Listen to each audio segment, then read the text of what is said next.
So the result of this is that there is this common trauma that all our politicians from the 20th century had, which is, we don't want more hunger. So we are going to do anything, we're going to do any policy to avoid that we have to go through this hunger again. But from there, we go back fast forward, and what happens, those politicians will have done is that we created these huge multinationals that control the whole food industry. These are the brand names of that you all know, and they are the ones that ended up being the result of all these policies. Is this what we had in mind? No? And when did it start? And the origin, I tried to find where these industries start. And of course, in the US, there were industries, there were national industries, but when this really goes to full global scale, it's because of World War II. When World War II starts, all these American GIs, which are millions being sent abroad, they are all underweight. They were coming from the Great Depression. They had no, and they couldn't even hold their rifles. So they gave them this $3,000 calories diet, which was basically, how do you give a lot of calories with meat and powdered milk? And that's what they did, no? But that innovation also brought innovations like this Nescafe. This is an actually advertising from Nescafe saying, the armed forces continue to take all the Nescafe we manufacture, but there are some quantities available for you by Nescafe. I must say that Nestlé was selling these Nescafe bags, which was an innovation. Put the coffee into a little bag, both into the American GI rations and in the Germans. So both of them were drinking Nescafe and then killing each other.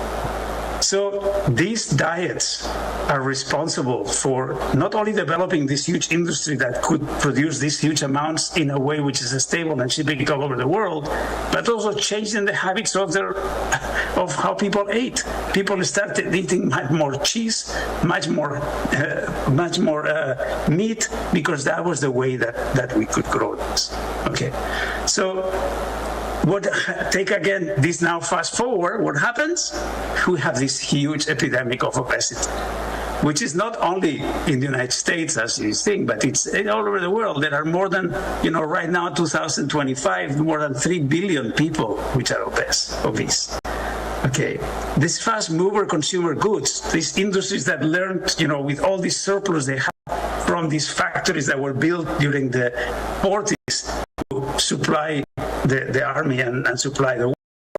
Then they become, machines that couldn't stop, so started marketing, get people to market them and make you eat things as a symbol. Steak or shrimp, not because it was nutritious, but it was sold to you as a consumer good, something that, or even worse, selling you addictive drugs, basically Coca-Colas and sugar-based beverages. Now I don't work in the world, so I can say names. We promote these sugar-based, which is basically sugar, which is the most addictive drug. And basically, we've been doing this without any regard for nutritional value right now in this global pandemic. So we started with hunger. We created this huge machine to avoid the hunger again. And this huge machine has basically gave us a lot of consumer goods that right now are consumer pads instead of consumer goods. But not only are killing us, they're also killing our planet, and that's probably what is calling more the attention right now. More people are becoming are changing their food habits because they see the impact in the planet. Okay, so agriculture has been accounting for almost the same amount of greenhouse emissions than electricity or heat production, and much more than transportation. But we have been talking about these other things in agriculture, not only now. But if you look at the table, I don't know if you can see it very well, but I will read it to you. The table on the right side, which is a study produced by University of Oxford last year, which is, what are the carbon emissions per 100 grams of protein? So basically, to produce the same amount of protein, how much carbon do we generate?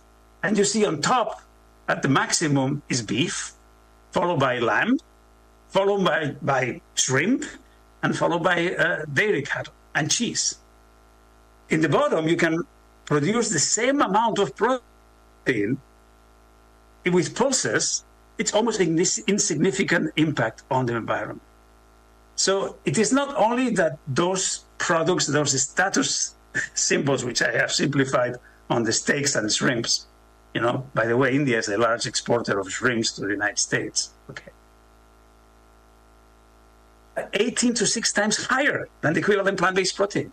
Nobody cares about that because, and probably with the new government we have in the United States, they are going to be carrying with this. But these are facts, reality, okay? So why nobody paid attention to this? Why nobody look at this, which is quite obvious that, the beef or this, producing that is not an efficient way for the health of the people and for the health of the planet to feed the world, no? And I think the answer is on the capacity of lobbying of the agricultural industry everywhere, okay? So the concentration of power on the agricultural industry is immense. These 4 companies, ADM, Marshall Daniels, Cargill, Bunge, and Louis Dreyfus, control 80% of the world grain, plus other things, okay? And they are made of people which are completely intertwined with the politicians. This is, I don't know, you can see here, but it says Cargill, 12 out of the 23 Cargill lobbyists. This is an American, very interesting publication called OpenSecrets.org. You can find there all this data. And it says that 12 of the 23 lobbyists of Cargill are all former government officials, okay? Here you have the story of one of them. You spend 2 years in the Senate, you are working for some senator which comes from Wisconsin or Minnesota or an area which is producer of grains, and then you go and work and lobbying in the private sector in the National Grain Feed Association or in Bunge. So this food industry, when we talk about food industry, is managed by lobbyists on the service of some of the largest, richest families in the world. Cargill is owned by a family. 14 heirs of this family. So we always put a lot of blame on, these billionaires from Wall Street, from Facebook and all these others, but these are the same guys which are dealing with something which is not a vice, which is what we eat. These guys were able to raise the price during the invasion of Ukraine by 70% of wheat, when actually there was no wheat shortage in the world at all. The amount of wheat traded every month changing 1.6%. It was just they raised the price and used all kinds of mechanisms and they had the best quarter in their history. They made more money during that quarter than any other time in their history. So just to raise these big issues. And when the private sector, and I'm sorry that I know that there are some FAO colleagues in the meeting, but this is going straight to you. When the FAO decides to tackle this issue of how do we make livestock, what do we do with livestock, they make a publication together with the Association of Livestock Producers, with the International Meat Secretariat, with the Feed Industry Federation, with the International Egg Commission. So it's almost like if we had decided to make a paper against tobacco with the World Health Organization, working together with Philip Morris and the other tobacco companies. This is how powerful this industry is, which controls not only national governments and policies, but also international organizations. Okay. It's only the OECD, which I don't know why, but they're the only ones which are putting some criticism out there. They publish every year, how much money we're giving to the different sectors. And this is, I'm sorry, but I think I can move this part. So we're giving more than 380 million, so we give 817 billion per year to farmers in subsidies. We're subsidizing them to produce beef. So the McDonald's here is very cheap. Sheep, rice. So, we can give people rice and look at fruit. This is zero subsidy for fruit, which is really good for you. No subsidies for fruit, no help for fruit, but we're all helping people to lower their cost to buy something that is full of cholesterol and is killing them. So these are not only a problem of the governments, but also a problem. The government says, well, we just respond to the consumers. You know, the people has a choice, the individual choice. They can choose to eat anything they want. Sure, you can choose anything you want, but pay for it. Pay for the negative externalities. This is another table from that interesting study from Professor Peter Scarborough from Oxford University, published in Nature last July, which just shows, you know, there was the impact of CO2 of the different consumers. So if I am a vegan, you know, I produce much less CO2 than a high meat eater, and I almost produce no methane at all, and much less, you know, N2O, because of my personal choice. But right now, this individual choice, you know, the right for people to eat meat, it's almost something that is not discussed. You know, when every time the president of the United States or the prime minister of Spain criticize meat, they have to go the next day and eat a hamburger or eat a big steak to prove that it's not true that you can eat any meat you want. So why do we do that? Why do we tell people, smoke as much as you want? And we're subsidizing. First, we need to stop subsidizing. Also, we need to move from this individual choice to what I call informed choice. Let people know exactly what is that doing to them. Like we taught people about why tobacco is killing them. It's not forbidden. You can still smoke it if you want, but you choose it, and you also pay the tax associated with your cost. We put a high tax in tobacco to pay for all the public health costs of taking care of all those cancers afterwards.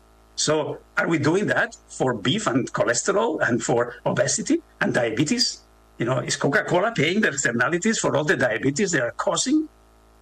So this is where I think we need to rethink the way technology can help us.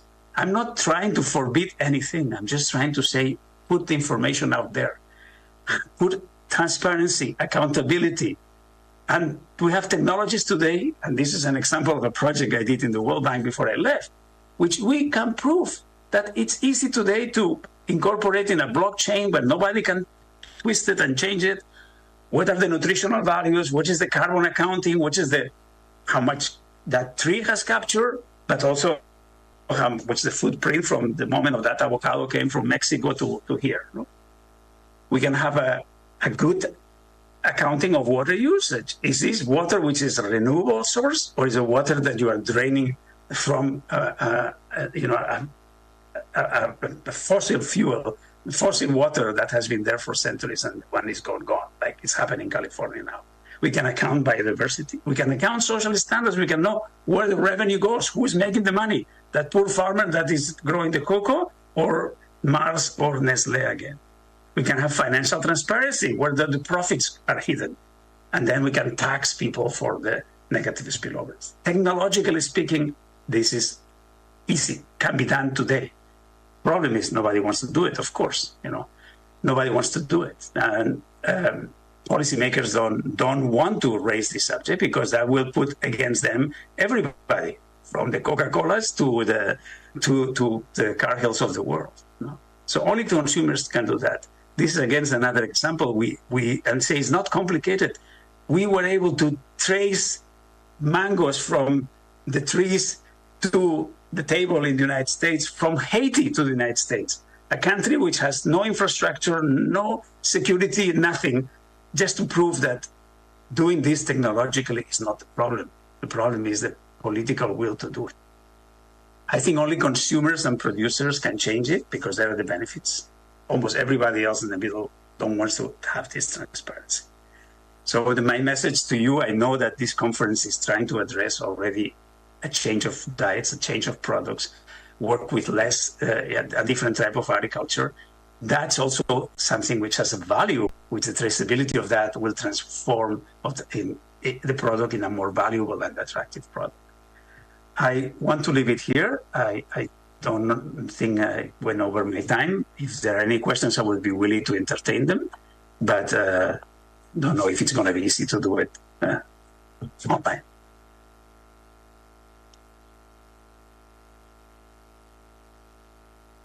Emilio? Emilio, can you hear me? Emilio, can you hear us from here? Not hear well, but maybe you can repeat the question and I can okay. answer. So quickly, just to put together for those who came in late, Emilio, it's I think around 11 o'clock. Or you can put the question in the chat and I can. We'll have to, I think he can't hear it very well. So what I'll do is I'll just quickly, for those who came in late, mention what Emilio has been talking about. He's been talking about the origination of this whole discussion around fears of food security, especially famines, how from the post-World War scenario and the industrial systems that were created for arms. You can write it in the chat and I will try to answer. Okay. How the food industry took off from there and how we have become the products, not the food that we eat. We've been productized into accepting what the industry produces. So in a sense, Emilio has been putting out the air in which the cloud of agroecology that we are trying to create, we want to invent. Unless we really analyze this air, we will not be able to get this policy formulation going well.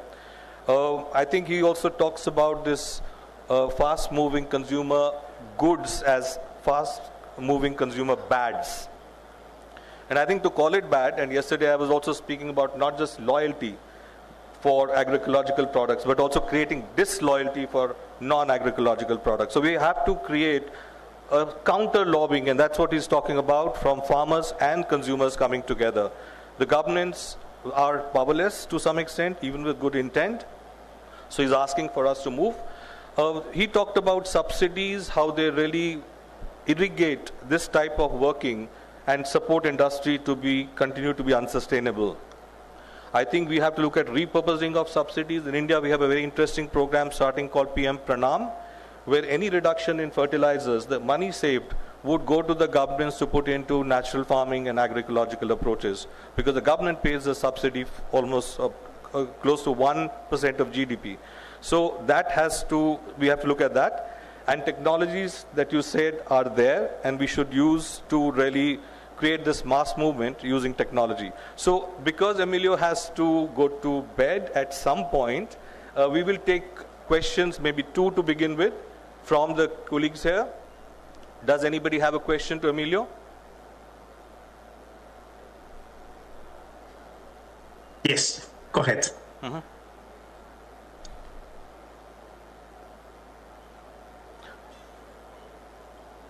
I mean, looking at our own realities in Asia and Africa where we work, do you have any comment or any question?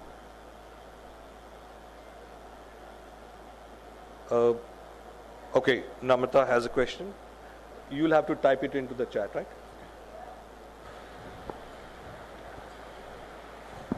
Yeah, thank you very much, Emilio. It's indeed a thought-provoking presentation which you have made.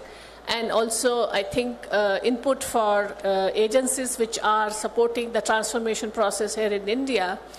And, well, I don't have to tell you, are well aware of it, that how agriculture is indeed a very political subject in our country, likewise many others.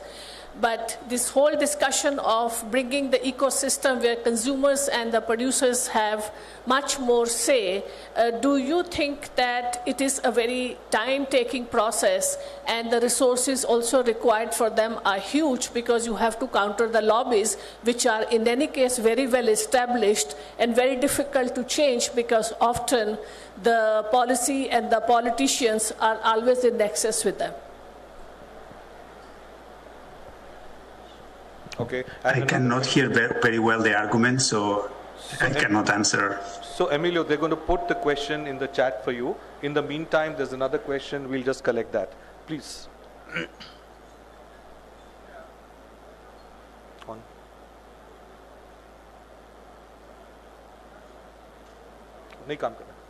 Sorry, all I could understand, I don't know if you can hear me well, is that it was difficult to get the consumers and the producers to give them power, no? So I understand. The question was... Some countries in Europe have done that, I mean, I think we have a lot of Germans in here, and the consumers have a voice, and it's the consumers that have brought the way of eating differently, not only coming from the multinationals. So there is a way to do that. But the first point to start is not in the consumers, it's in the government stopping subsidizing things which are bad for you and for the planet. And that's something that it's about lobbying and getting elected the right politicians. Okay. My question, fascinating talk. I'm a little bit concerned about the data that we look at. So if you look at the variability in the footprint for beef, for example, it's a huge range. And that's because you're putting together completely different things. Cattle that are fed with grains that could be used as food, and cattle who are grazing on pastures that are not suitable as human food. And so it isn't just a question of beef or no beef, or beef eaters and not beef eaters. It's a question of the role that these animals have within systems, which may be important for recycling, it may be important for natural processes within sustainable agriculture. So I think you need a huge disaggregation of those sort of data before they're meaningful for helping us to make decisions. So I wonder if Emilio could comment on that, although if he's not hearing what we're saying, it might be a bit tricky. Thank you. Emilio, could you understand that? Yeah, the question. So let me just be very clear. I'm not trying to forbid anything, but I don't want to subsidize things. It's like we were still subsidizing internal combustion engines. No, if we think that beef is has an impact in the environment, let's don't subsidize it. And not only not subsidize it, but ideally make them pay for the negative spillovers, like Holland is trying to do, like New Zealand has been trying to do. This is nothing new. It's not my idea. That some politicians are courageous enough to take these steps. Okay, so this is not about forbidding anything or telling people what to eat or not to eat. It is not just to subsidize them to eat the wrong things, the sugar or the beef or things that are not good for them. That's all. Stop subsidizing. It's not forbidden to buy tobacco, but when you buy it, you pay an extra tax to cover the negative spillovers, and nobody's subsidizing tobacco, as far as I know, today. Okay, so in 50 years from now, everybody will think of us the same thing. These guys were crazy. They were subsidizing beef, and they were subsidizing sugar production, which is more schizophrenic because we subsidize sugar production and then we tax the beverages. So explain the sugar beverages, that happens at the same time. So this is not a presentation about policy recommendations. It's about highlighting the contradictions that our food system has. That's and everywhere. The consumers, the governments, the big multinationals, and the lack of transparency. Thank you, Emilio. I think that your presentation has really set the context for the other speakers to follow and raise the key issues I think that we should connect and grapple with. Thanks a lot, Emilio. Thank you for your time. Yeah. Thank you very much. I think your point was very valid, and we can pick it up because there are ecosystems like savannas and prairies where the natural conversion happens through this. So just one thing to say, I was speaking to a chief minister of a certain state, and I will not name the chief minister, and I asked him the same question, that between all the subsidies that you have to give to farmers and get the votes, and natural farming, which doesn't get you votes to that extent, or organic farming because there are not so many farmers, how do you decide? He says, as a politician, I cannot decide. I promote both. The day the natural farmers become more than commercial farmers, I can speak more vocally about it. But till then, I will push it quietly and silently, but still not make enemies of the lobbies and the other farmer groups.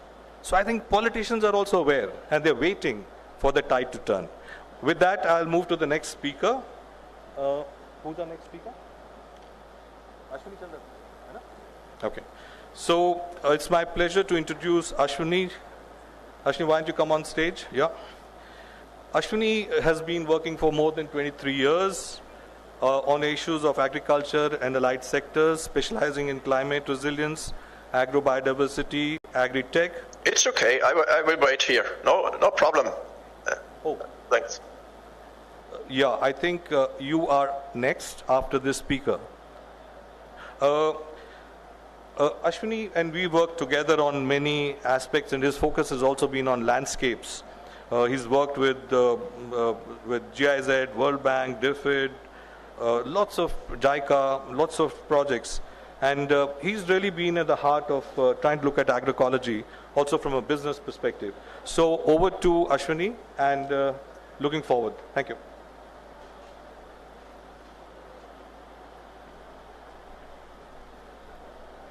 Thank you, Rajiv ji. It's really a privilege and honor to be here. Thank you, organizers. Thank you, Namrata ji. And the topic and the entire discourse for the last 1.5 days has been very endearing and I must say very, very informative. Setting the context, I'll be kind of taking you through the policy, agriculture policy and the kind of conundrum we have in India and the way we have been able to kind of navigate very sensitive subjects, particularly in the realm of promoting natural agriculture, maybe from an agroecological perspective, the umbrella of agroecology, then natural, and you have so many nomenclatures. So you look at region, you look at so many domains. But what I would be kind of looking at is to kind of share with you as to how, from a policy, schemes and projects perspective, we as a nation are becoming very holistic. And whatever be the number of organic farmers or natural farmers which will be boarded now, and we will have data very soon, still it's a game where every farmer must be kind of included into the policy and schemes framework. We can't just say that it's only for people who are into organic, into natural, because conventional farmers are also there. We just can't leave them. It's a slow process. It will have its own course, but that's how the entire policy wishes to kind of look at farmers, not from a perspective and not from a filtration of doing convention or not. So that's what is going to be an important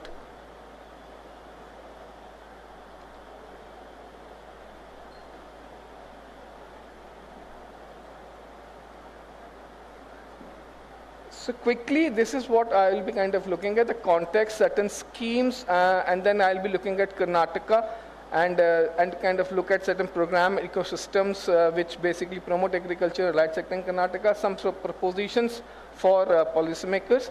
And if time permits, I'll kind of look at the 6th point where certain policy recommendations. This is known to all of us. I need not kind of look into this very accurately, but the point remains that we are on a cusp of change, and when we say we are on a cusp of change, the challenges before us are also kind of known to us, but to kind of reiterate this is to kind of look at, we know there is an over-exploitation of water resource, we have understood that there has to be regard for nature and we must concentrate on arrest the loss of crop diversity. There is a low efficiency and price-led growth. We have imbalances. Being a big and large country, we have regional disparities. There is a need to kind of look into the challenge of technology and generation and its dissemination to the right kind of masses. We have issues around nutrition, food safety, and health. There is a mismatch between structural and changes in output and workforce. We have low incomes to be encountered, so on and so forth. This is not going to overwhelm us because this is something which is there. But in order for us to kind of look at from a perspective that there are definite policy schemes and projects which are actively working to mitigate all these. And this has been the order of the day. Now, why is it so important at this point in time that the cusp is that we are trying to get into an inflection point where we wish to kind of look at safe, healthy food to be kind of produced. and produced not only by farmers but also to be consumed by our consumers. So that's the area where all these challenges take a different notion altogether. So when we have this, we look at low productivity, climate change, pressure on natural resources, and underdeveloped food processing and retail sector. This all is known to us. Policies are trying to kind of eliminate and mitigate it. How are they doing it? We kind of look at that. Please imagine a farmer. I'm sure all of us have interacted with farmers. These were broad challenges which we had in our mind, sectoral challenges for agriculture and allied. But if you look at farmer, you look at all these things, what a farmer typically would have, would possibly need or need assistance and support on. So starting from soil to nutrient, pest disease management, post-harvest systems, storaging, infrastructure, marketing in retail, marketing in wholesale, looking at extension services, providing, getting processing facilities, also getting advisories from ECTEC, looking at package of practices which are now order of the day. And if he or she has to really comply to a certification, then he has to go for PGS, third party, or whatever certification. So these are the concerns which actually occupy our farmers' minds. I hope we all are on this, that if you imagine a farmer, these are his or her major areas of support. Be it conventional agriculture, be it organic, be it natural farming, you name it, and all these things possibly don't change much. But what is that we do when we get into a very important and personally as well, agroecologically, an agroecology framework? What does it really tell us? So you look at all these aspects, right from the aspect of access to finance, to marketing, to kind of institution building of FPOs, a very holistic paradigm which agroecology offers. Now, if this also has to be kind of inputted in the minds of policymakers, that of course the farmers' interests and needs and gaps are to be kind of considered, there also is a paradigm which has to be looked at. So conventional agriculture and farmers, there is a paradigm. The farmers remain same, but then we have a paradigm of something which is much more natural, something which is much more safe. So the pivot changes now. And when the pivot changes, accommodating all this, we have a build-up now. We understand it's a very complex system in our country. When we look at nation at the union level, we do have advisories which comes out in form of policies, but states do have that kind of entire independence and decision making to formulate their own policies and schemes and projects. So I make a distinction, very clear distinction, that there is an appreciation that there will be guidance from union, but states have all the ability, rights to kind of take cognizance of the directions which union provides, but then they will have all the kind of independence and ability and rights to kind of make right kind of policies for this, because context will change for each state. What may be very important for Himachal as a hilly state may not be really that much important for Karnataka as a state down south. So that's the kind of variability we look at. So from even we look at northern part of India and the tip of south, Kerala, there's amazing diversity. So therefore states will have to kind of see what works and what does not work for them. And we will come to the entire cooperation amongst departments. So that's one level of diversity which we have in terms of this spatial distribution. And then we look at department-wise understanding a bit later. But then what possibly, given this build-up where we have all these things, then what's the policy focus? The policy focus is on growth and efficiency, R&D and innovations, employment generation for decent jobs, so on and so forth. But the point still remains, where exactly we need to pin our needle. This will be an ocean. For me to kind of look at policy, Indian policy on agriculture, it's an ocean actually. Almost every component of agriculture has a dedicated scheme out here. But to kind of make sense of that scheme, what we thought we'll kind of take you through these four major blocks. The first block is agriculture practices and resource management. The second is infrastructure and technology development. Third is post-harvest management and marketing. And the fourth, of course, this is one of the most important pillars, that the community and institution strengthening. Without which I think all these three basically kind of remains hollow. So if you look at all this, this is for the sake of doing an analysis and sharing before you as to How an inter understanding or interlinkages between all these four really gets into a policy which will be much more effective and which possibly will lead to certain kind of schemes and projects which will then make a comprehensive and holistic impact. Otherwise, we all know that if we have all these policies siloed in these four pillars and kind of taken ahead, then we will have, of course, outcomes. It's not that we don't have outcomes, we have significant outcomes, but these outcomes are always in silos. I'll come to it as to what do I mean by comprehensive and silos in a bit of time. So if you look at that, we have all these policies. I'm very sorry for this fudge here, but if you look at these are on the left hand side, these are all names of important schemes. And if you look at the four major pillars out here, you look at the tick marks, these represent that what has been the focus for these schemes. So if you look at all these, a cursory understanding will give you an understanding the indigenous seed and water management largely are kind of covered by lesser number of schemes. Now, if you look at the farmer illustration, seed and water remains one of the most important elements. And from the ecosystem perspective as well, from landscape perspective as well. So therefore, if you look at these are giving us a very solid understanding of where exactly things will have to possibly be much more focused. That's one part of the story. But if you look at all these schemes, an interesting diversity comes by. So you look at all the components of agriculture, you look at all stages of agriculture, there are schemes which are actually hitting at all of them. All of them. Let me be very clear about it. The understanding is not a single aspect is being kind of missed out.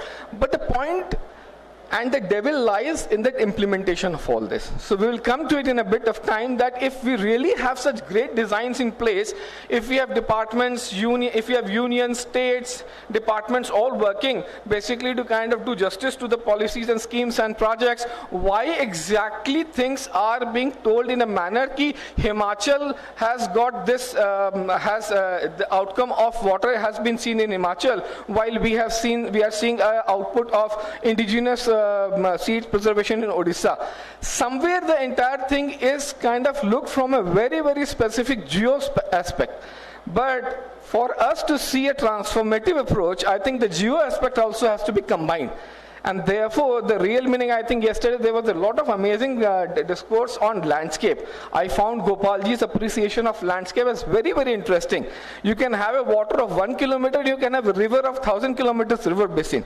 So that's where we need to look from the policy perspective. If we are really hitting at a point, we know one element will have to have this contiguous appreciation. If it doesn't have, landscape fragments. If it fragments, then we only have results which are, so in fragmented approaches, we have all these outcomes coming by. So that itself is a impediment to transformation that may lead to transition, which is already happening. So that's something we appreciated from this.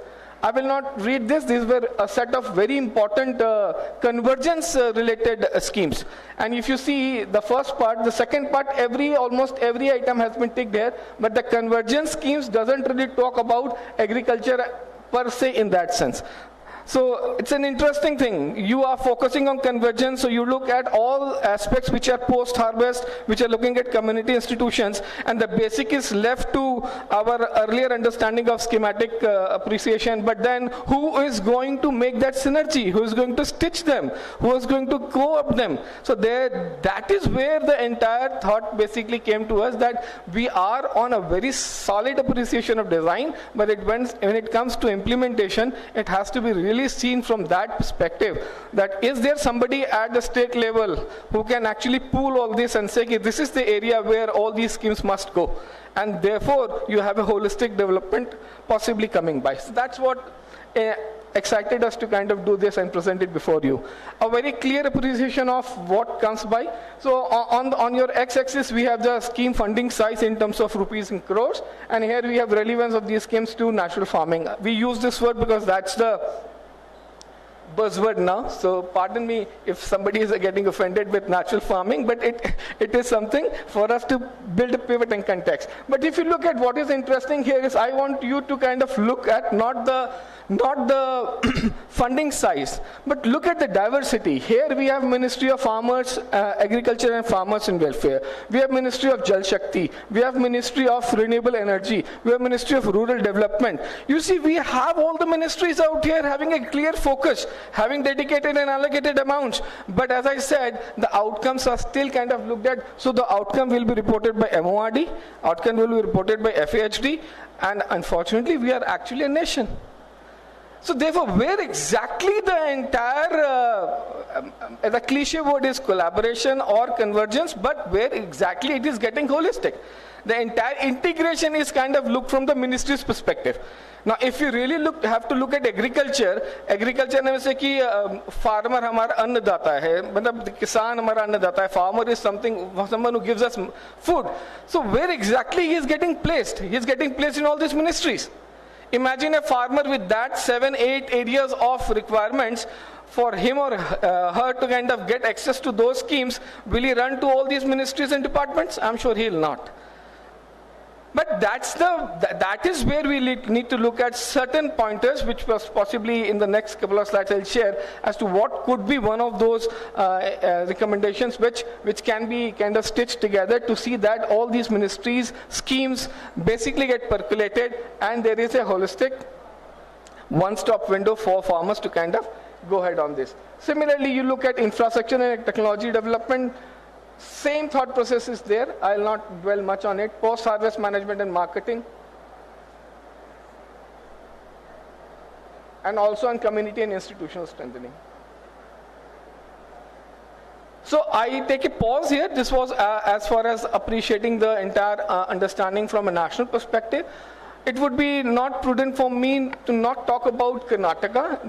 This state has given us a lot of insights, and courtesy the entire government machinery, which is so proactive to kind of help you understand what they have done and invites constructive suggestions.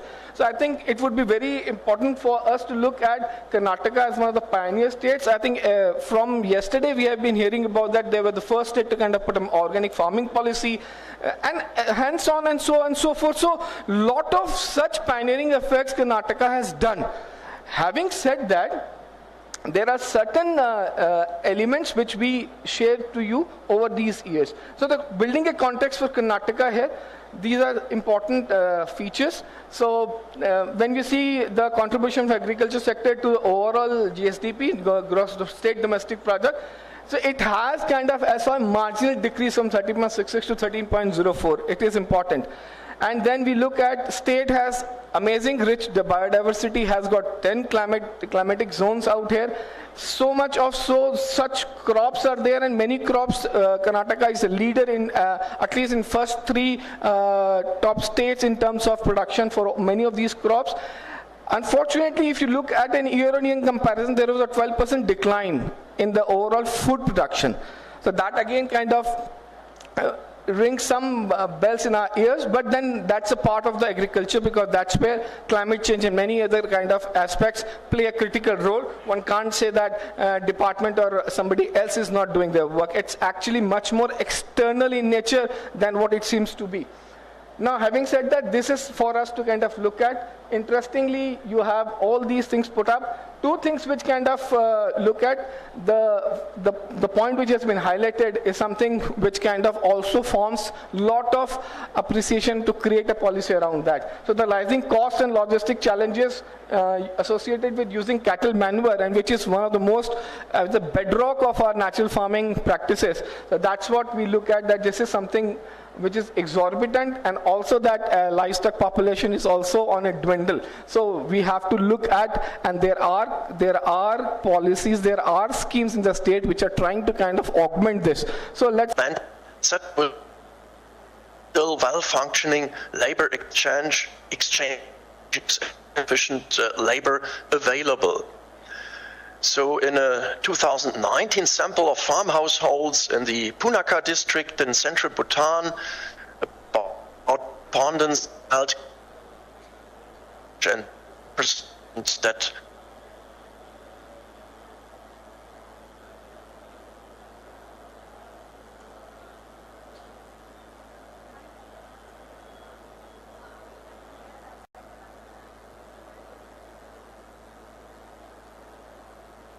positive correlation of herbicide intensity with both population growth in districts and cultivating more than 1/3 of the potato area recently. If we look to that district, there is especially the famous Fupchika Valley, a very beautiful valley at a high altitude. It's grassland and arable land that is used for potato cultivation. High labor needs, again, especially during harvest for sure. And if you're looking around there, you see these brown places. That is other cash crops. In many locations, farmers have continuously cultivated potatoes for up to 30 years. The question is, how can this work? One should expect serious problems with late blight and other plant diseases. And indeed, Phytophthora is epidemic, occurring every year, also benefiting from monsoon rainfall and the climate. So there is an intensive fungicide use at present, which one also sees when looking to the available statistics. As said, 4% of the national arable land, 1/3 of potato area, but about 70% of the country's fungicide use is observed in this district. And also when doing correlation analysis, again at district level, we can see that the district's overall fungicide supply and its supply of nitrogen from mineral fertilizers are highly correlated, and also there's a correlation of these two inputs with the potato area, with this important cash crop. Yeah, just a short look on the market situation in Bhutan with respect to organics. In Europe, organic farming emerged long time ago. One would say nowadays from a grassroots movement, and then slowly evolved, being promoted by. There's just however, extension activities will sufficiently convince farmers to convert their farms. So a greater focus should be given, we believe, to market-oriented interventions. Yeah, and that brings me to my conclusions.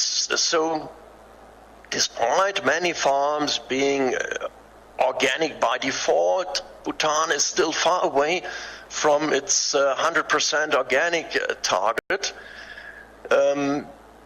Further, when renouncing to mineral fertilizers, nitrogen deficiencies, also because of currently improper manure management, are likely to further increase food import needs. For staple foods, organic yield gaps between 20% and more than 40% could further reduce the country's self-sufficiency ratios. However, here the question is whether this is an unavoidable trade-off, or whether I see potential there. This can be mitigated by improving the farming systems, crop rotations, and the manure management. Labor shortage is an issue, especially when weeding, and in this context also monotonous crop rotations, as seen especially for potatoes, incentivize pesticide use and are therefore a hindrance to organic conversion. The way out here could be promoting and maintaining labor exchange networks at village levels, and especially also conclusions that we draw from work, I gave a rather quick overview here in the context of a PhD project, and the results have also been published in the meantime. And similar conclusions had already been drawn by work by Feuerbacher and others from Hohenheim University. Yeah, so that's it, what I would like to present here. Thank you very much for your attention.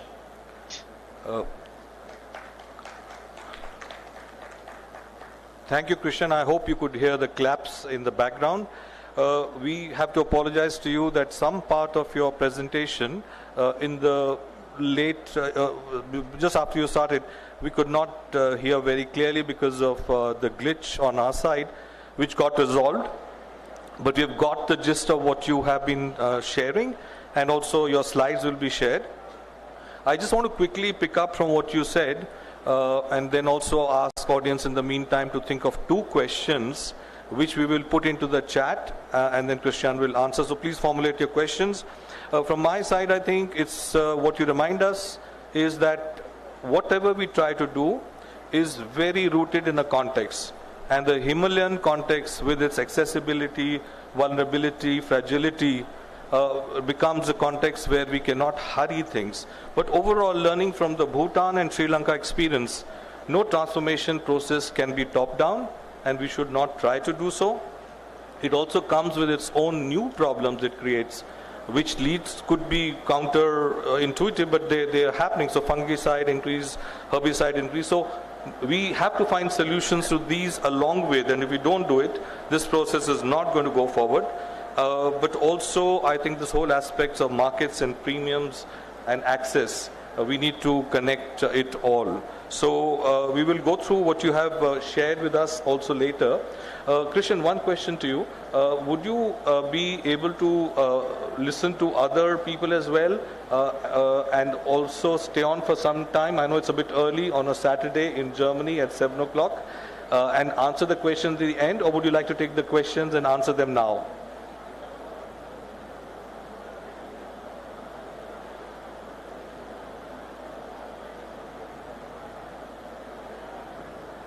Oh, that bad. Okay. So we will put the questions in the chat, please. So, okay, questions? Yeah, Deepak, please, can you give the mic?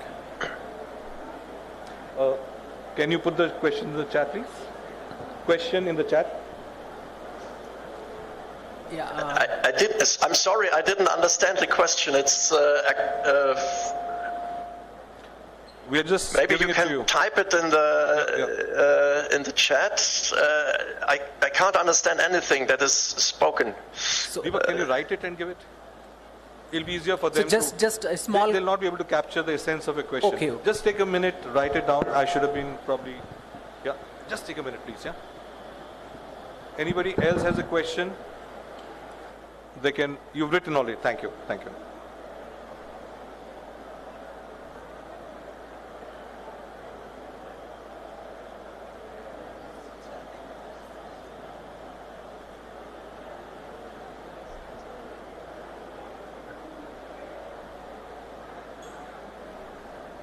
Yeah? Hello?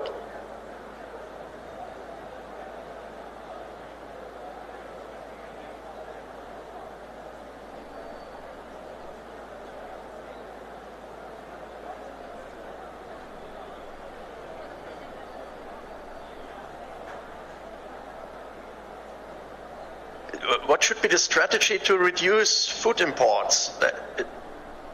Yeah. Yeah.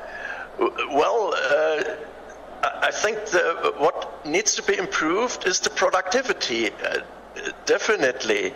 Yeah, and there are 2 ways in principle. Well, one could say, okay, then one should drop this objective of fully converting to organic farming, and also making use of the common inputs to increase agricultural yield, mineral fertilizer, and so on.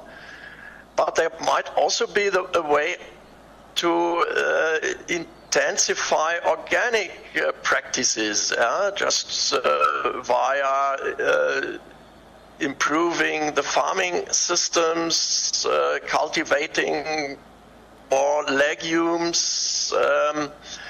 Also, as I try to point out, improving the manure management. Definitely, I think there is scope for improving farming practices, and this way, I think one could also increase the self-sufficiency ratios.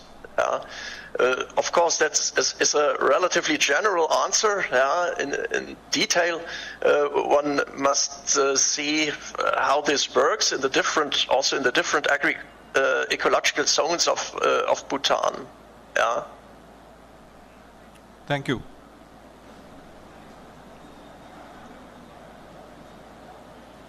Is the second question tackled?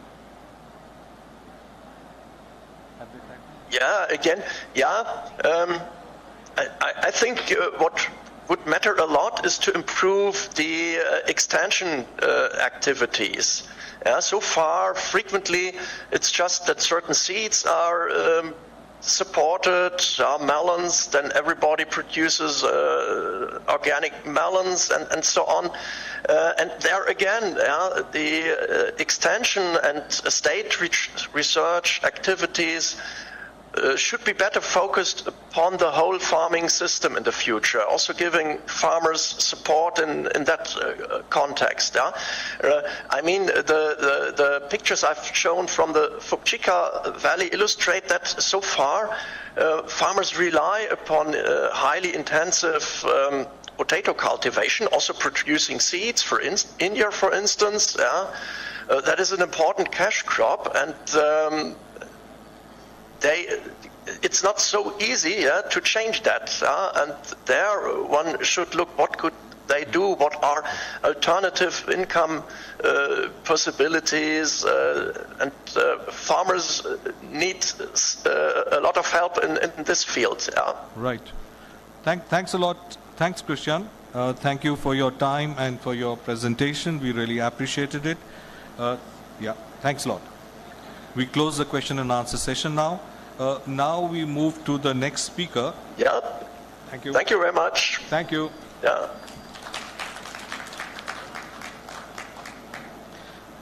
Okay, you can see Claudia's resume up there. She's a biologist working with University of Freiburg and Regensburg. She's been working on the Model Organic Region project in Bavaria.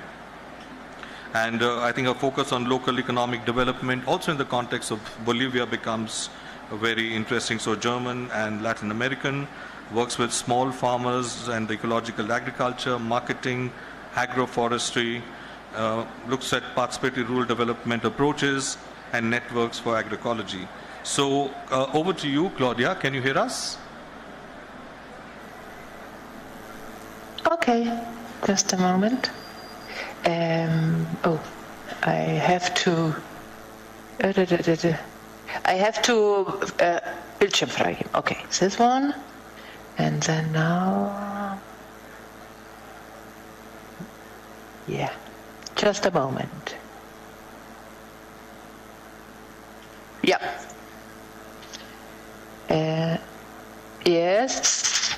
And now, can you see my presentation? Okay, just a moment. Okay. So, hello to everybody. I cannot see anybody, but I'm very pleased to be here virtually and just make a little presentation on a project in Bavaria, which is called Model Organic Regions. And I'm very pleased really to share it. I'm part of a member of the coordination of this project in the Institute for Agroecology and Organic Agriculture in the Bavarian State Institute for Agriculture in Freising, which is near to Munich.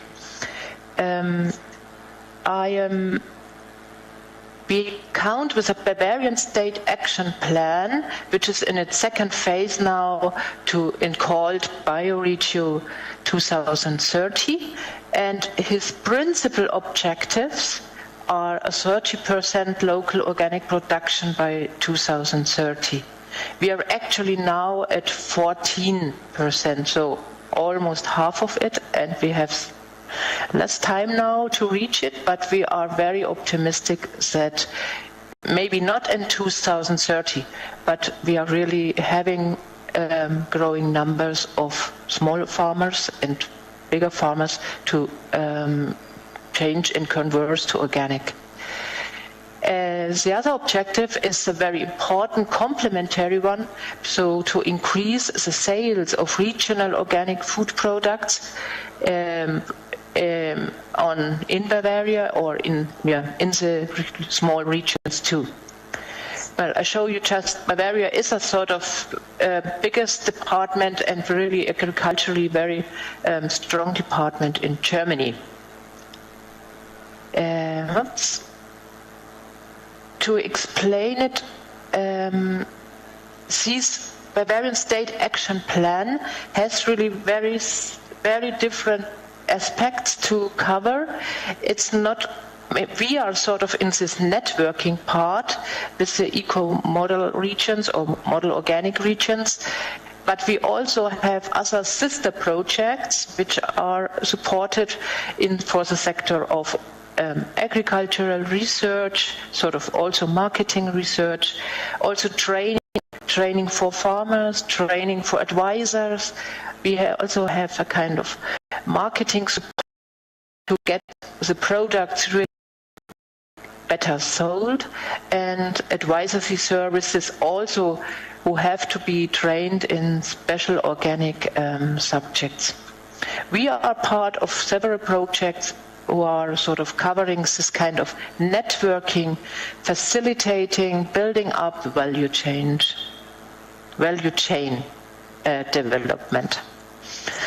So this is one of our principal objectives, to really develop new innovative value chain in the regions, and we also focus on this word of model. We are just sort of a kind of laboratory with the population, with the political decision makers in the regions to generate sort of exemplary solutions who afterwards, when they're really sort of proved, could also scale up.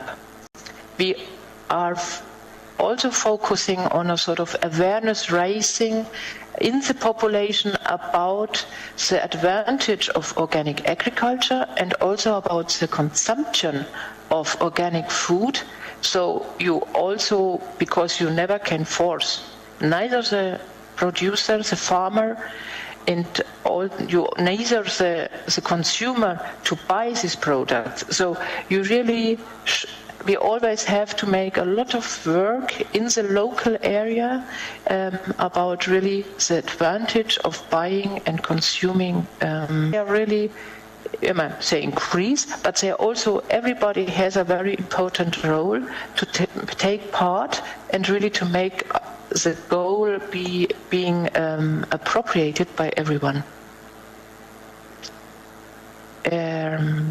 I also want to say this innovative concept at the first moment, an organic region is also a voluntary decision of the region, of this sort of municipality compound, because they decide to be a model organic region and they have to present a concept to a sort of gremium who will revise and supervise it in the beginning and then recommend to the ministry that this region has a sort of convincing focus on organic agriculture and value chain development.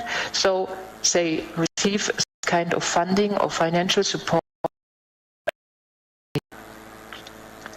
Just to show it, we are now 10 years, or we are in the 11th year of model organic region in Bavaria, and we started with a competition 2014 with 5 regions, and then we had a second one 2 years later, and then we are just growing now. And this is also, as I told you, it's voluntarily. There are always sort of more. And now we have 35 regions in Bavaria, and they are very different. We also have very small ones, only with a bunch of municipalities, but they really also start or have already experience in this inter-municipality cooperation. Or we also have districts. We also have some sort of in population and also in the outreach, interesting regions, because we have bigger cities. I mean, for us, a bigger city in Germany is also with sort of 200,000, 300,000 population. But this also gives a chance to the rural area around to have a market where they really can sell their products by the channel of maybe organic procurement in schools and kindergartens. Everything is sort of a process of convincing also the political decision makers. Even if we are a public project, we cannot force anyone. So it's really always a process of really getting involving others and then also convincing them to do it.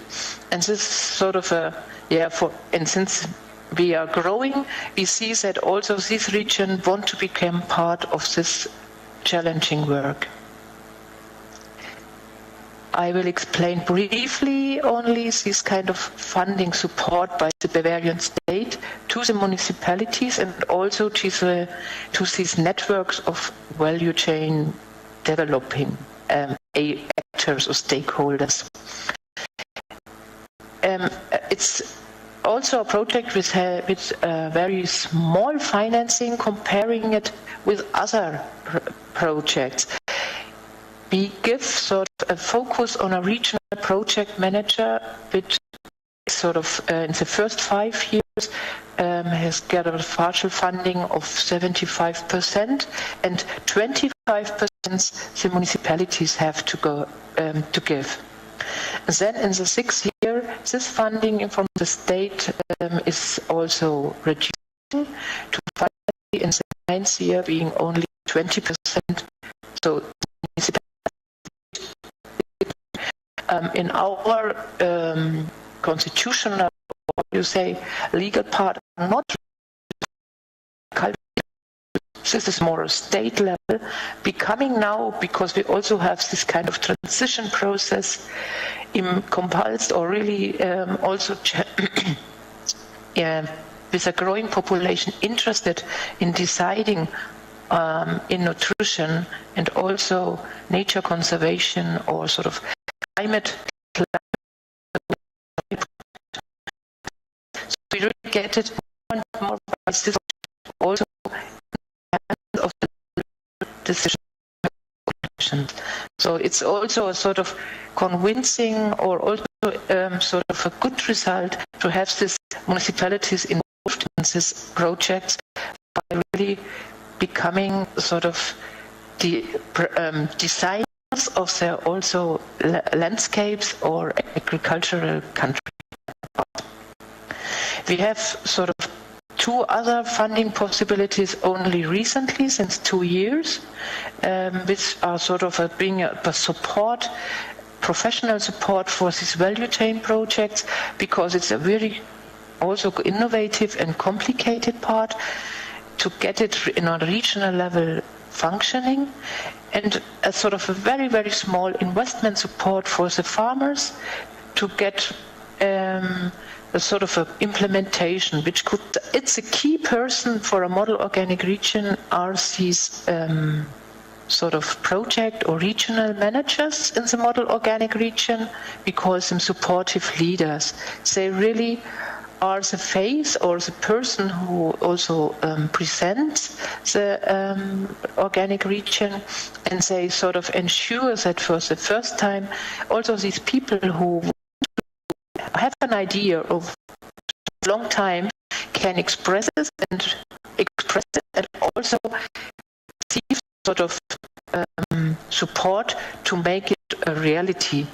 And so they start with workshops or also with kind of meetings, with farm visits, also for the sort of city and non-agricultural population, and they really reactivate the relationship, so to get also other people involved, but also to get several farm units being organized to realize the project in an effective way. This kind of network building is also a facility which has to be because normally these regional managers have an agronomic background, and this kind of social and communication competence simply to make a good advertisement on their radio clips or video clips, or just to get a text being written, is also sort of part of our support we give to these teams. And they also, if there are sort of a starting point with a project, they also look for sort of good concept and financing solutions to make it a reality. So this kind of work is really, we say, social, how do you call it? So moving people, and which is one of our key factors for being successful. But the role of the local governments, where the decision makers are getting involved, is also very important. And also the regional manager sometimes say, they are not convinced, they don't want the mayors, the councillors, they are still sort of doubtful. So it's part of the work also to get them more involved. Not only, and it's really sort of, this is sort of necessary, the partial financing, but also the infrastructure. This is part of the contract when they start, but really to create this kind of connection between the different activities of the local area, and sort of just very important point, to be open to make the step to really get sort of regional food and organic food in the community institutions, like these are kindergartens, schools, but also in maybe just when you have a regional festival, that you also start to really give a chance to these regional organic food offerings into this kind of activities.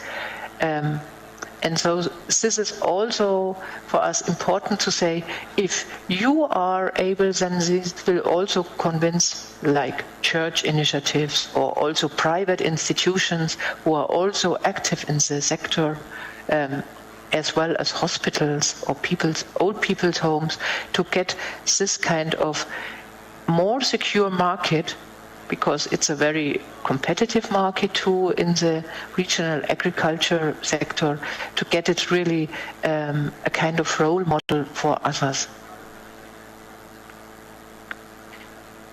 The other key players, apart from the farmers and the local governments, of course, are these who are taking part in a kind of value chain.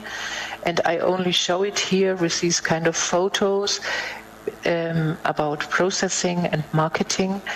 And as I said at the beginning, also this kind of activities which are time consuming, but also the regional managers say this is also very benefiting to them to have this kind of like little children as well as students, or also adult who may finally make the decision when they are buying their food, get involved and really convince them about this kind of important step if you want to change something, to buy these products. And as I said, we also have this kind of different aspects, like Bavaria is also a kind of touristic place, so you can get it also together with another department of the state, but to get some programs, sort of, we have started now with tourist agencies, but also this city-country relationships, which I mentioned before, are very important, because there are more people who are sort of have the financial possibilities to buy these products, and who are also interested maybe to just have a trip on weekend to get with their bicycles into a kind of connection with farming issues, and really to understand more where really their food is coming. And we also have a kind of, a small and slowly growing number of kind of processing installations in the areas, so we can really say, oh yeah, it's sort of a cereal production or something possible in the region.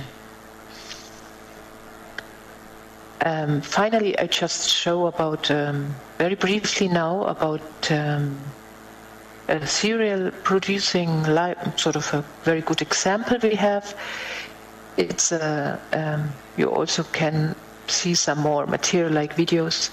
This kind of, it's a cereal muesli producer, a very big one on Europe. It's a very European acting muesli producer who bought his cereal, which is oat and spelled. They bought it just on the world market, organic world market. So it was imported from other East European countries, and when the model organic region had a first talk and really started to talk to them, I think about 2 years, and then finally they made a kind of a pilot phase, and now they really started to have a very important contribution to these kind of, it's also involving 3 model organic regions. It's about almost 100 organic consumers of oat now, who have a sort of 5 years contract with this barn house to have a security, and they also have a kind of new relationship, as I say, because it's not only about prices, but also about what they want to develop together in the region.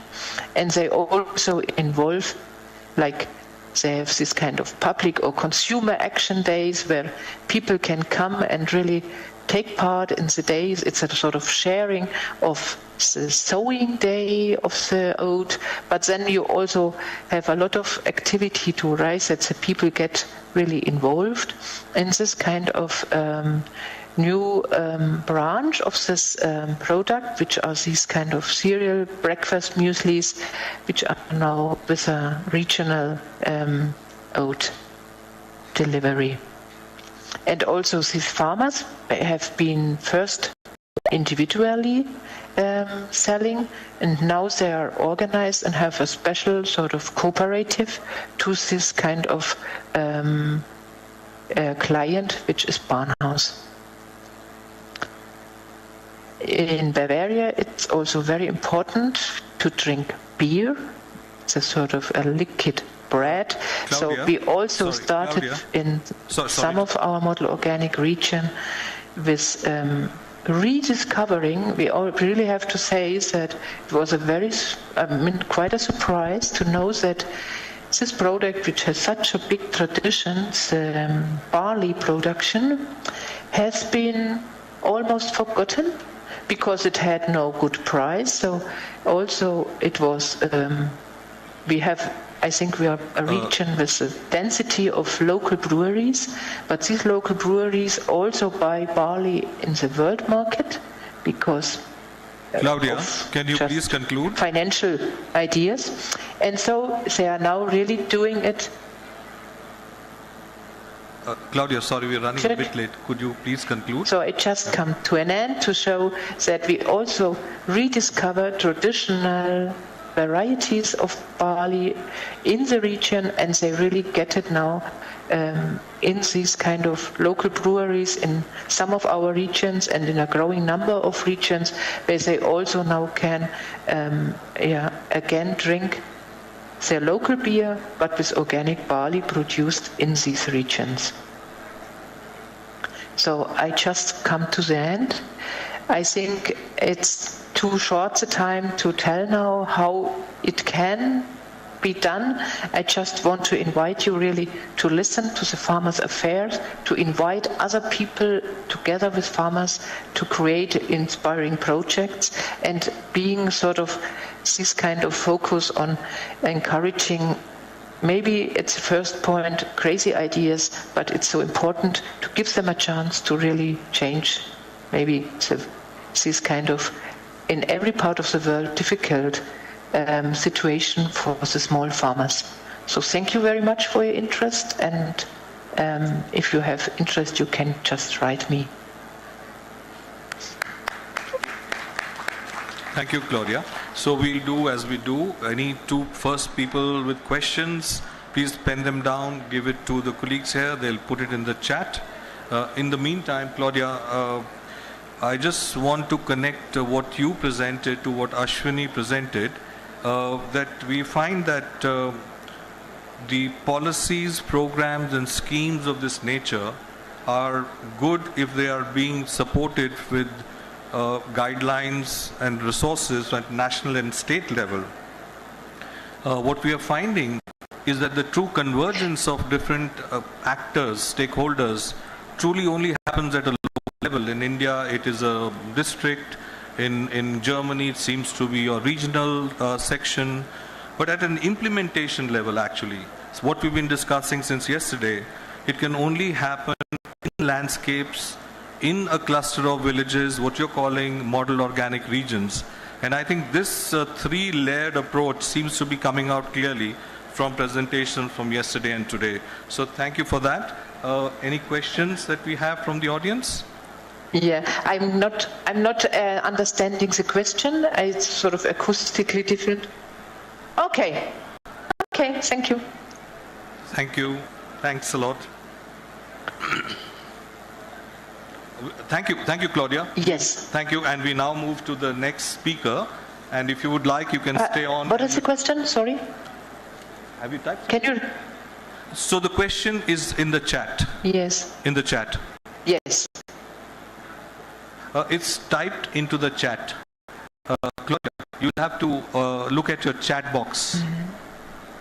It's it's a premium price for organic products. So that's why I focused on we are focusing also on this importance to raise awareness in the consumers to be ready to pay or to be interested in paying a bit more. Finally, it's really a sort of changing culture in buying the cheapest, because I mean this is different maybe really, or it's different to other countries in the global south. People have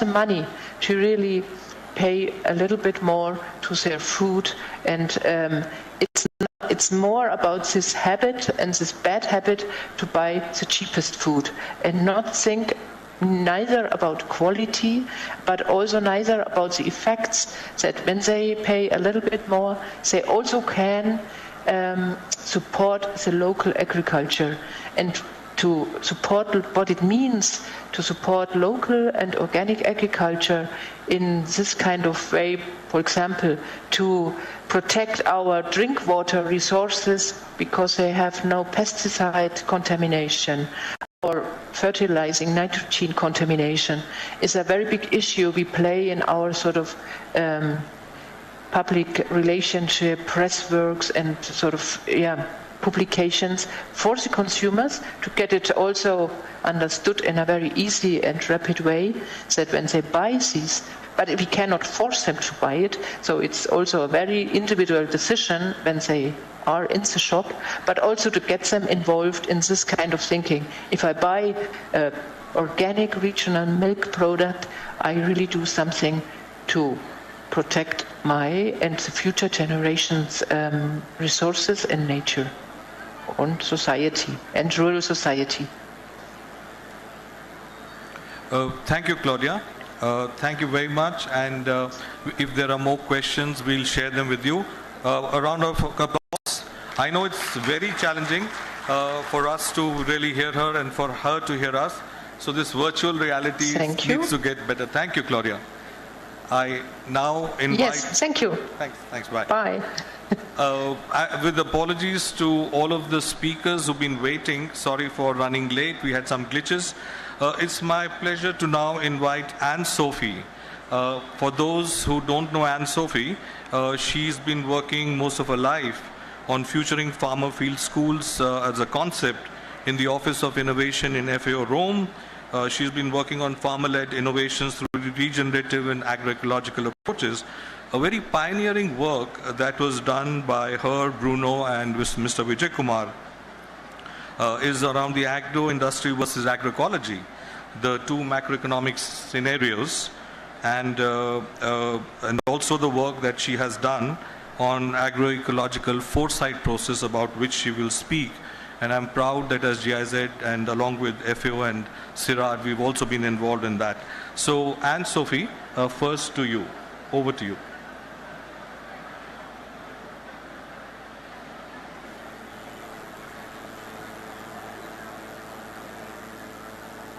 Greetings, everyone. Very good morning from Ahmedabad in Gujarat, where I am attending a conference on grassroots innovation, which is very exciting. And I'm very happy to be with you today. And the program of the conference is really exciting and has so many different levels. And what I want to talk to you about today is talk about the future. We've heard in the program of the last few days that transitions towards more sustainability, and in particular through agroecology, take place at many levels and with a myriad of initiatives and actors. Now, how does that come together, and what could an agroecological future look like? One of the ways that policymakers have and use to look at possibilities and how they should orient policies to create enabling environments towards the future we want is the tool of foresight. Foresight is about creating scenarios of what may happen in the future, what are the different visions and what are the different pathways that are possible. And these scenarios orient the work of policymakers.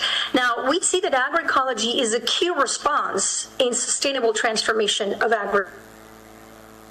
Yet, in most of the foresight exercises or initiatives or reports about how do we feed a world by 2050 or 2040, how do we feed India, how do we feed Europe or a specific country or territory, these foresight reports rarely include agroecology as a pathway. And this is largely because of the lack of evidence at macroeconomic level about agroecology. And a lot of the work on agroecology is taking place about assessing the productivity on farm or in territories or understanding the mechanisms or developing markets. But there's lack of macroeconomic evidence. So what would be the impact of agroecological transitions? And that means that policymakers don't see that in the menus of options of scenarios for feeding the future and developing agriculture that are presented to them in these reports. So one has to wonder, how can policymakers make real transformative decisions to create different policies if they are presented with the usual options? So we need adapted foresight approaches that consider complex agriculture production systems as agroecology enable not just yield, but a variety of services and production of crops and animals and trees and ecosystem services on the same land and territory. and nest that in context-specific, territory-based production and consumption. So it's very hard to model agroecology for an economist because there's so much diversity and variety, and we need that. So we need to incorporate, in a way, agroecology in the ways that we can build scenarios for the future without trying to homogenize and standardize too much the complexity. So we launched a project on foresight for agroecology with our partners at GIZ. I'm saying hello to friends and colleagues at GIZ who are listening and sharing the session, and very grateful for that support. And we worked with CIRAD and ourselves at FAO to see how can we make sure that policymakers don't get all the same options. And that's because collective future studies, the foresight, have the power to bring people together to construct desired futures. As one way of saying it is the best way to predict the future is to invent it. And what we think is that we can use foresight as a learning machine, as a way to integrate a variety of scientific and stakeholder knowledge, not just scientific economics and knowledge, but also stakeholder and farmer knowledge into how we conceive scenario. We have seen that a lot of the scenarios about feeding the future come from a diversity of institutions, but many from the global north, and that commissioners and funders are insufficiently informed about foresight and agroecology.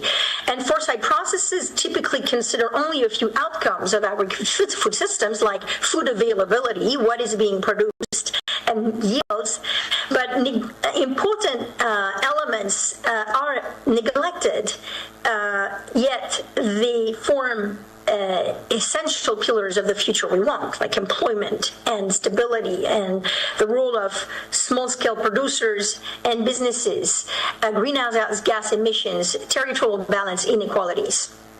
So where we started was actually India, and we started to support the transitions of the government of Andhra Pradesh, whom, as you probably know, is leading one of the largest single initiative on scaling agroecology that exists globally. It's one of the largest, almost probably a reported 1 million farmer in Andhra Pradesh are transitioning to that is called natural farming. And so what would the future of agroecology look like in Andhra Pradesh? What would the yields be? What would the employment look like? Can it feed the state? If the vision of the government of transitioning 6 million farmers to agroecology would be realized, what would be those implications? And because this is attracting a lot of attention, we thought it's important to look at this in an objective, transparent, and inclusive manner. So we developed a foresight platform with 3 elements: a think tank of experts from all walks of agriculture life, government officials and decision makers, farmer representative, academia from many different disciplines, and civil society, private actors, and we developed a quantitative tool called AgriBiome, led by Dr. Bruno Dorin from CIRAD, to help analyze and quantify the evolutions of Andhra Pradesh in the past 30 years and what could be the future scenarios for food and ag in Andhra Pradesh by 2050. And so we developed different scenarios with the blessing and collaboration of the government of Andhra Pradesh at the highest level. And so the expert developed 2 scenarios. One is an agro-industrial scenario for Andhra Pradesh by 2050, a continuation of the dominant Green Revolution model, and a second scenario on agroecology, full transition to natural farming. And we looked at land use, we looked at what would that mean, those 2 scenarios mean for the employment of the population, for economic growth and incomes and inequality in Andhra Pradesh, and in terms of yields and production of plant food calories. So the agro-industry scenario that a group of very active practitioners and experts developed is based on the specialization of farms in a few standardized productions to enable mechanization and robotization and generate economies of scale. This is very much what has happened in OECD countries, where agriculture now only represents 3% of GDP and 3% of employment, which has led economist Timmer to call it OECD a world without farmers. So can you imagine India tomorrow with only 3% of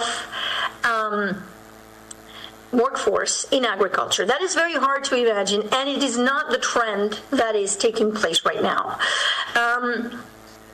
Because industry and services are not absorbing the workforce enough, and the land size is very, very small in India. So the large consolidation that happened in OECD countries, enabling mechanization, robotization, standardization, and economies of scale, that is not happening in India. That is not happening in Africa. So this transition of workforce and GDP to other sectors is currently not taking place. And that's the corollary necessary for industrialization of agriculture. So we've quantified what could that mean in terms of population, livelihoods, massive slum urbanization, if that scenario was to be realized of an agro-industry requiring large tracts of people to move out of agriculture. And this agro-industrial scenario is based on inputs produced by science and industry to increase land productivity.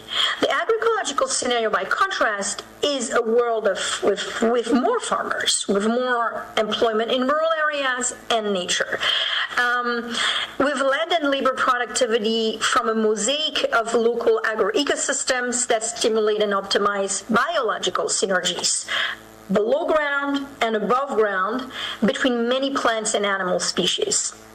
And as I said earlier, however, this is harder for economists and modelers to model, because they are in agroecological farms, as you heard many examples a few days.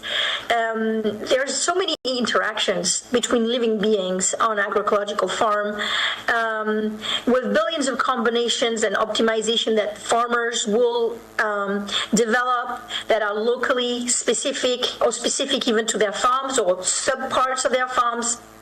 And we have lack of scientific documentation and data on multiple outputs and inputs. However, what are the results of our agroeconomic, AgroEco 2050 in India? Key findings were that the natural farming scenario provide a transformational pathway towards sustainable food systems in Andhra Pradesh by 2050. What that scenario of natural farming would allow is actually higher and better food production and availability, with more and better plant food per capita than in industrial agriculture, despite possibly slightly lower yields per hectare, and we had lots of debates on that, but more land under production, because agroecology would be able, through its regenerative approach, to put large tracts of land that are fallow and not productive for industrial agriculture to be regenerated and put into production. Agroecology would also deliver healthy, chemical-free, and highly nutritious food very close to in rural areas with local markets as a primary customer. The agroecological scenario would enable more farmers to be employed through profitable farming approaches. We have assessed that agroecology could employ twice the number of farmers compared to industrial agriculture, probably employing 10 million farmers versus an industrial agriculture scenario of only 5 million farmers. And this farming would be more profitable because of reduction in production costs and better market value for ecological products. Farming would also become more attractive resilient, less risky. As we see today in agroecological farm, they are less prone to climate change and shocks, flooding or drought. They are more resilient. But it's also, for agroecological farming is also providing decent jobs and farmer dignity, because farmers are very proud when they're in, whether it's organic or agroecology or regenerative farming, to be safeguarding ecosystems and providing health to their families and communities. The crucial point here is that more land could be put under production thanks to regenerative approaches. So a total cultivated land area could be, in a natural farming scenario, over 8 million hectares in Andhra Pradesh against 5 million hectares in industrial agriculture, because only the best land is put into production under industrial agriculture scenarios, whereas agroecology is able, as we see in Andhra Pradesh, to reverse land degradation and desertification. And we see that very clearly in the state of Anantapur, in the district of Anantapur in Andhra, where agroecology is unable to put into production through natural farming land that was desertified or left fallow and very degraded. Starting from the soils up, building a new production base and regenerating ecosystems and communities.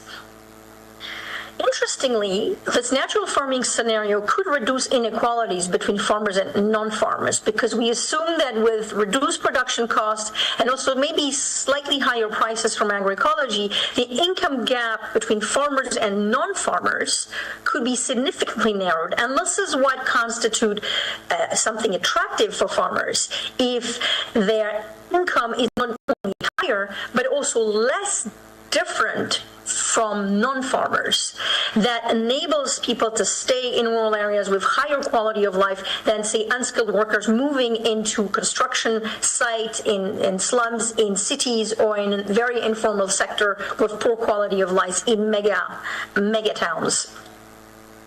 Farmers also would provide ecosystem services to preserve the productive base under a natural farming scenario, ensuring safe water, biodiversity conservation, clean air, nutrient recycling, pollination, pest management, drought resistance, and more. As well as, of course, as we mentioned already, not only adapt better and be more resilient to climate change at farm and community level, but also help mitigate the impacts of climate change and reduce greenhouse gas emissions, because farmers would be regreening and regenerating land and storing carbon in the soil. One very important element for policies is that if we have less unemployment through agroecological approaches, the policies to reduce income inequalities will only cost 7% in average, as we assess, of total economy, compared to 18% in industrial agriculture scenario. And I think we all know that billions of dollars are being spent every year by the Indian government on fertilizer subsidy, on water subsidy, on electricity subsidy for irrigation, and a reshuffling of these subsidies into agroecological approaches could not only represent benefits across ecosystems, preventing health issues and providing better nutritious food, but also cost less on the national budget. This natural farming vision is a farmer-centric path that contributes at the same time to food and nutrition security, employment, equity in society, less inequality of income between farmers and non-farmers, but also human ecosystem health benefit and quality of life. So we have seen that this report, but not only this report, also the process of several years of working together with policymakers, academics from different realms of life, and NGOs and farmer representatives, and bringing everyone together in developing these scenarios has had an impact and create a huge interest in the options that agroecology represents, not just for the state of Andhra Pradesh, but as an inspiration for other states in India and for other countries. And this has been very well received by the government of Andhra Pradesh at the highest level. And the natural farming is now much more getting a lot more traction, but also recognition, making its way into national curriculum, making its way into national policies, and the very recent creation of the national mission on natural farming to support transitions of these low-cost, high-impact forms of agriculture. It is also inspiring other countries to transition in their own pathways and to use scenarios for feeding their countries that are more inclusive of different options, including agroecology. And with this methodology that we've created on the process and on the content, we are able to visualize and envision, but also quantify scenarios with a different, diverse group of actors that come together and define the future they want. And in Senegal, this exercise has been adapted, and this methodology has been fine-tuned to the Senegalese context, and they decided to come out with 3 scenarios: an agroecology scenario, an industrial agriculture scenario, and a green coexistence scenario. And this was done with a large group of people working on agroecology, with farmer organization, and different research institutions and contributors, but with under the aegis of the government of Senegal, who is now very seriously considering its investments towards an agroecological pathway for Senegal. So here in the Senegalese context, the agroecological scenario showed several opportunities in the context of Senegal's population, which is expected to double by 2050. So it will be very hard for industry and services to absorb this very young workforce that is going to come into the market. And so it is critical for employment, for stability and prosperity, that policymakers really consider seriously and invest in agroecological options to try to create more vibrant and rural areas that can employ a population. And the agroecological scenario here again is assessed to enable higher per capita production of calories compared to the industrial agriculture scenario, with higher food security and nutrition and healthier food and less impacts on ecosystems. So the important variable here is look at labor productivity, growth in agriculture GDP, but also increased agriculture employment. Otherwise, where are the people going to be employed? So some of the lessons learned for future action, where does that take us? At the global perspective, we believe it's essential for agroecology practitioners to seize the tools of foresight to make sure that scenarios that are being developed to feed their territories or their state or their country are including agroecological futures. Otherwise, we may be seeing the same policies being perpetuated again and again. So we need macroeconomic evidence through these foresight exercises on the implications and the potential of agroecology, and we need to see these inclusive and diverse transformation pathways on the table of policymakers. That means we need to innovate in metrics because yield per hectare cannot be a good metric to measure the performance of agroecology because of the diversity of production. And we need better processes. We need strong collaboration between all actors of society in democratic type exercises where whoever makes the policies and whoever makes the scenarios that inform policies are a diverse group of people and not only a small set of academics. So that diverse perspective and knowledge types are reflected in these scenarios. Also, these scenarios should look not just at growth, but at employment, at issues of stability, of equity, and of ecosystems.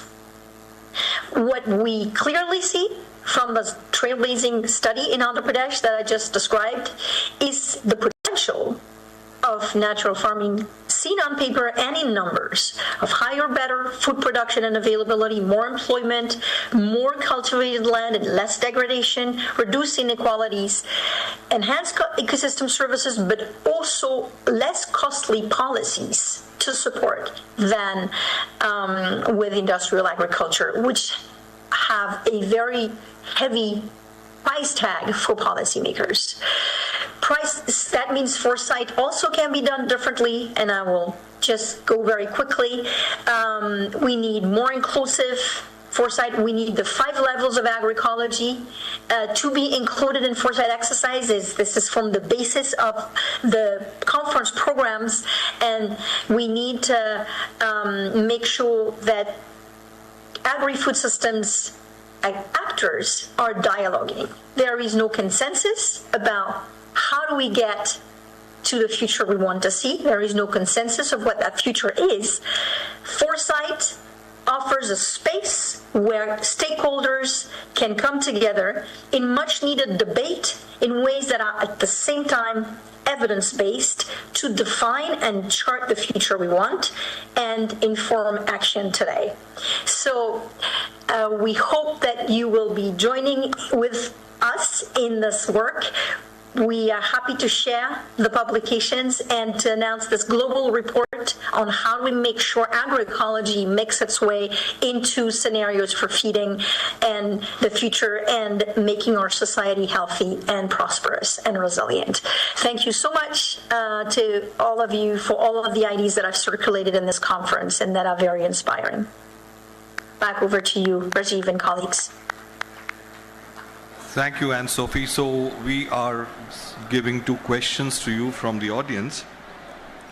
I'm also very happy that Anne-Sophie and Bruno were able to make this presentation to Niti Aayog and to the Ministry of Agriculture, because I think for policymakers to move from a known path, given the fear of national food security, is not easy.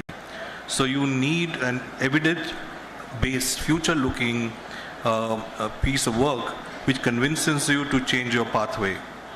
And I think from that perspective, this study, both for Africa and India, is very monumental, and there's a lot of learnings. You would notice it's been done for state. Karnataka state can also get it done, other states as well, follow the same methodology, and now that it has been sort of customized to India. Anne-Sophie, over to you for answering the questions.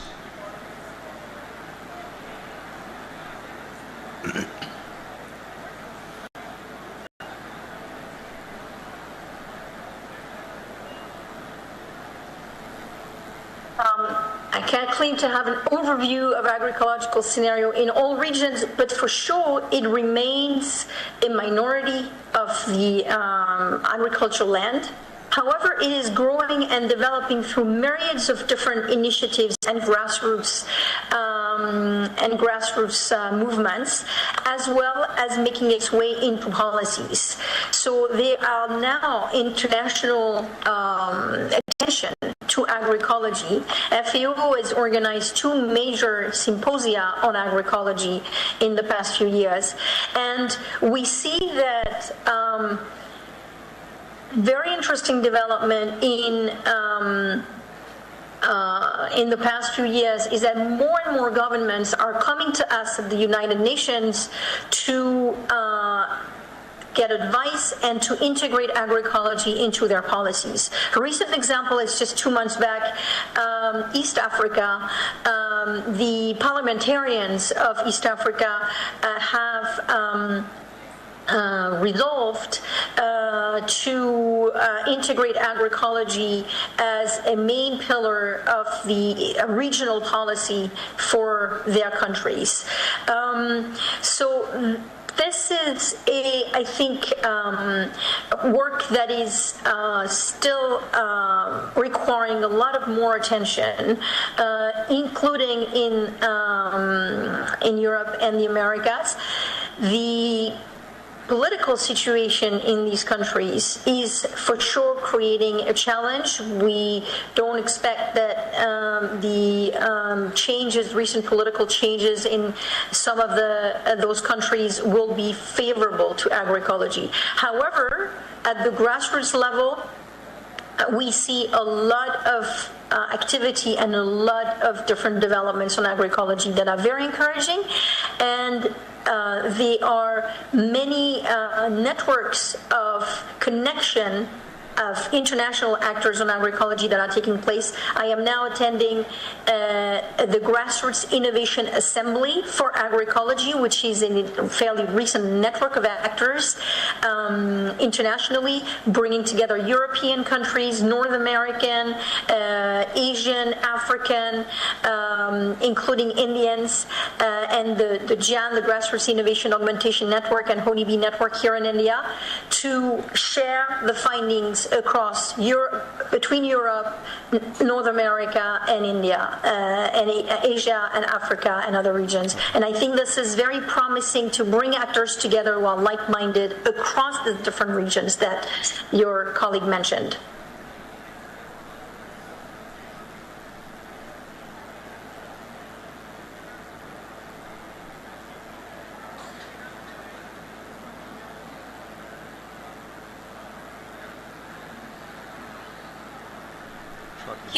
Yes, different terminologies came for different reasons, because they have some differences in the content and the boundaries of what they include, and they have some different historical roots.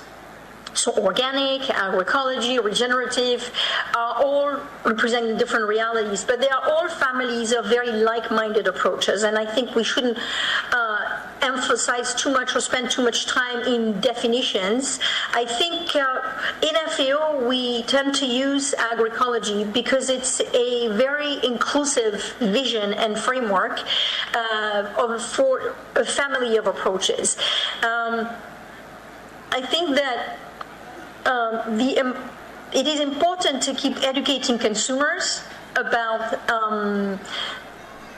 the approaches and the conditions of production of what they buy. There's a very strong organic certification in India. I don't think we need to necessarily multiply certifications, and I think we need to focus rather on the commonalities among these approaches rather than on creating new terms and definitions that are going to be maybe even more confusing. I think agroecology for us is we see that as an overarching and encompassing term, which is well defined in the international arena. Regenerative agriculture should be underpinning, especially agroecology. Under the regenerative agriculture focuses more on the conditions of production. I mean the production level, whereas agroecology is a more encompassing concept that includes also markets and food systems and social organization. So again, I think let's try to look at the commonalities that this approach have and move forward. And and I think they have much more in common than with let's say conventional farming. Thanks a lot, Anne-Sophie. I think the key message is let's look for the commonness and not the separation and split hair over it. So let's find the common principles and work with them. Thanks a lot, Anne-Sophie. This full report is very interesting, especially what we were talking about yesterday. This whole mindset shift of looking at agriculture, production and productivity from a kilograms perspective and not from a nutrition, dense, safe food, healthy food perspective. And this study actually comes from that perspective. So what is let's just like we do a standard animal unit, what is a standard nutrition unit and how do we take it forward? Good day to India. Yeah, so from that. Can you hear me? Yeah. Stephanie, welcome, my colleague who works with the project on Knowledge Center for Organic Agriculture and Agroecology in Africa. She's been involved in agriculture engineer, tourism and regional development, which she's done in Germany. And she's the chairperson of International Organic Agriculture Working Group of the GIZ's Global Green Innovation Project. She's been working also on terms of curriculum in agriculture and agroecology, what to do in Malawi. Stephanie, over to you with apologies that we started late, and also to request you to do it in about 12 to 15 minutes. Thank you. Yes, thank you very much. Thank you for this chance to present our project from GIZ, the Knowledge Center for Organic Agriculture and Agroecology in Africa. Of course, coming actually from an African focus, but we all know about the value of exchange, don't we? So thank you again for presenting you our project. Just a very brief few words on the project itself. It is approved until 2028 with a total budget of 38 million euros. And it is that organic agriculture and agroecology are strongly promoted by 5 knowledge hubs throughout all African regions. You can see the 5 regions here: Northern, Eastern, Southern, Central, and West Africa. The special structure of our project is that it's implemented entirely by our partners. There is not a single GIZ staff on the African continent. We are steering it with a small team from Germany, and it is implemented by our partners, who are mainly NGOs and a few state organizations. The target group is the so-called multipliers, and multiplier means multipliers of knowledge. They are either individuals or also organizations. And we believe that it is the knowledge which is key, the access to knowledge, which is the key of enabling the agroecological transformation. That's why we have developed a digital knowledge platform, which is the key element of the KCOA project. And I am very happy to have the chance to present you our digital knowledge platform here. The main goal is that these 5 knowledge hubs and their networks are strengthened in their role of promoting organic agriculture and agroecology. And that does not need to be limited to Africa, of course, just because of them staying in Africa. Always try to think global also. We are actually working in 5 regions, I said, which comprises of 18 countries and with more than 30 local and international partner organizations.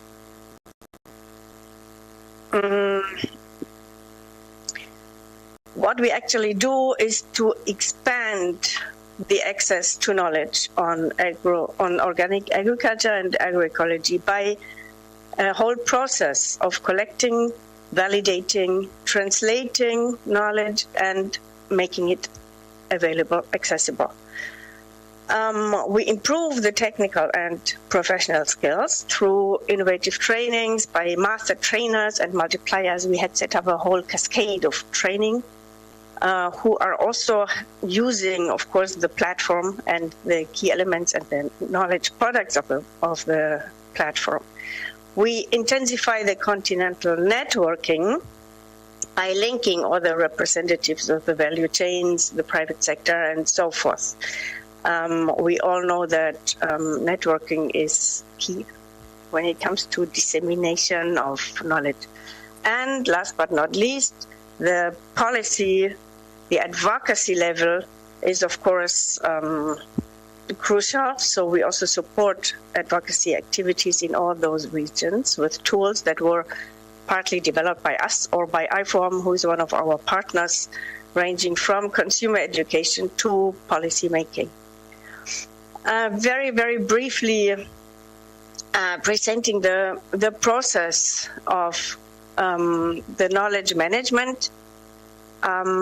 It is, of course, collected first, either from external sources, or it is created by our partners themselves. They also gain their own experiences in their demo plots, in wherever in their activities.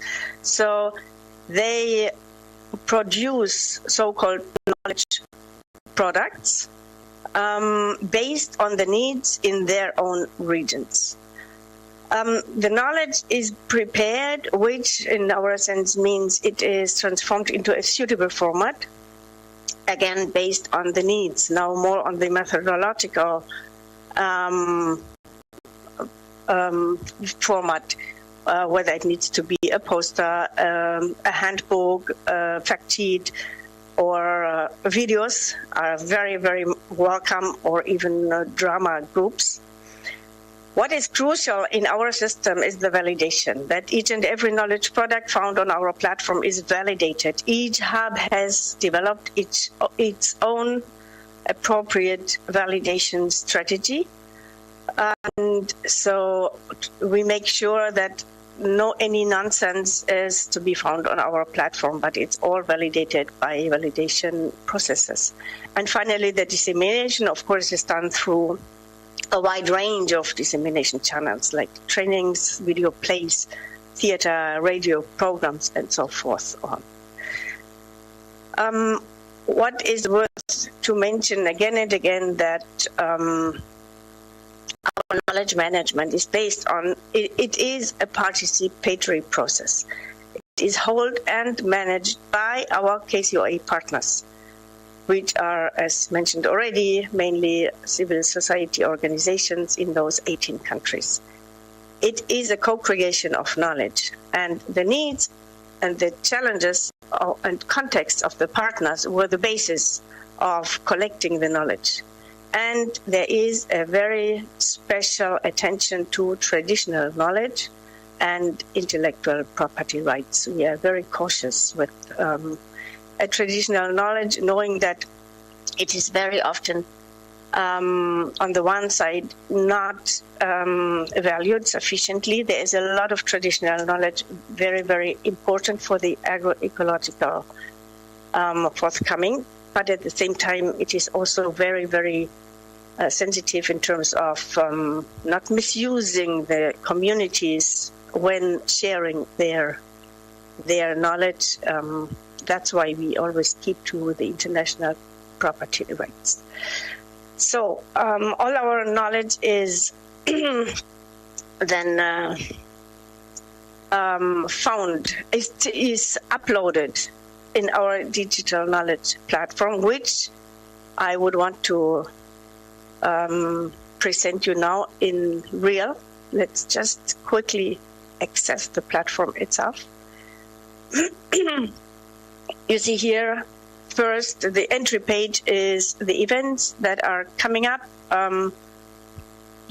Eastern Agroecological Conference, whatever. So whoever is registered on our platform can add a new event, or also add a blog post, which you also find on the entry page, where whichever new revelation you have made can post here.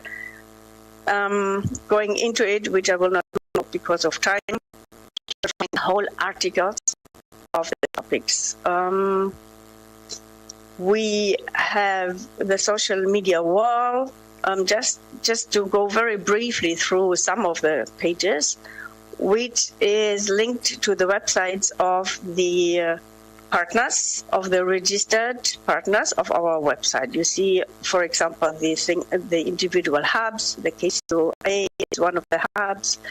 PCSA is one of the hubs, but also IFOAM is posting a lot. So wherever you are interested in, you click, you get right to their website. Of course, there is a lot of other nice and attractive pages, like the multiplier profile, whoever you're looking for, you may found him or her here. But what is key, what I am now mainly focusing on presenting to you, is our KCOA knowledge database, where all the knowledge is captured. We have so far more than 1,000 validated knowledge products uploaded on our platform. And being now on the platform, and you're looking for, let's assume you want to set up organic market. So let us just say with our filters, set up how to set up a farmer's market. It shows up promptly, download, and you find a whole booklet on how to set up a farmer's market. For example, this is just to give you one example. Where's my, just a second, please. Okay, I had to go back to my, Okay, let's, just to give you another example, livestock is very often a bit neglected in the organic sector. Let's say, is there any organic certification to be found for a livestock on our database? Okay, you see it shows up. There is the organic livestock certification, organic livestock production, including certification rules. Just again to give you examples. Let's say we want a very, very small fact sheet. We go into the media. You see, we have all these different filters. So we have this media. Let's say we want a very, very small thing for our training of farmers on vegetable production, or let's say on pest control. Okay. So you find several. Let's upload one, which is a very simple, you see a one-pager on biological pest control on vegetable crops using neem, which you all know in India, of course.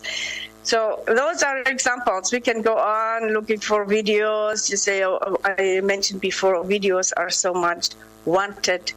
So let's say a video on PGS.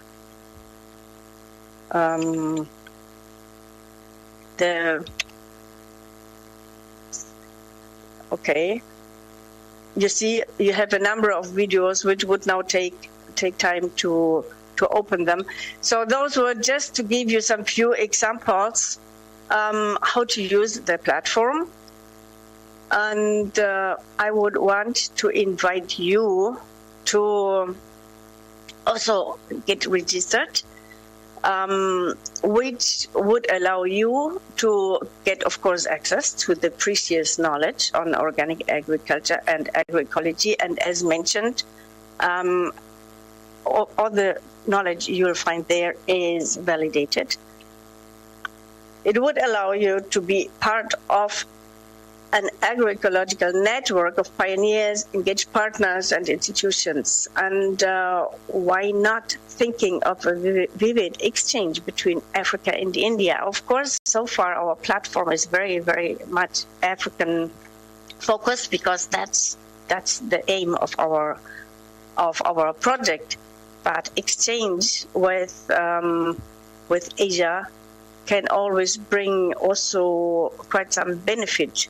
You could share and make your own knowledge on agroecology visible and useful, and maybe your observations and your findings can also be interesting for the African continent, because organic is very often also transferable, isn't it?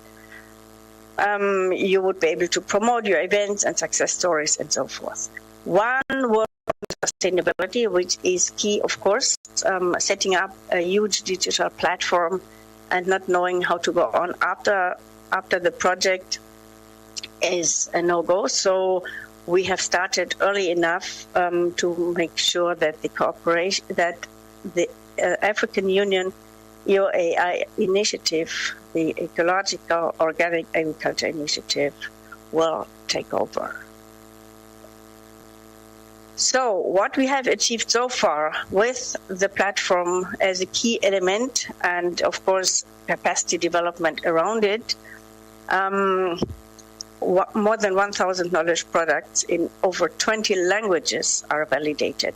So we often also translate from English or French or Arabic into very local languages, because farmers, especially in Africa, they need their own language to understand better. And 4,500 multipliers are trained. 720 organizations active in food systems are connected. And we have reached a total of 19 million farmers and other actors on the continent.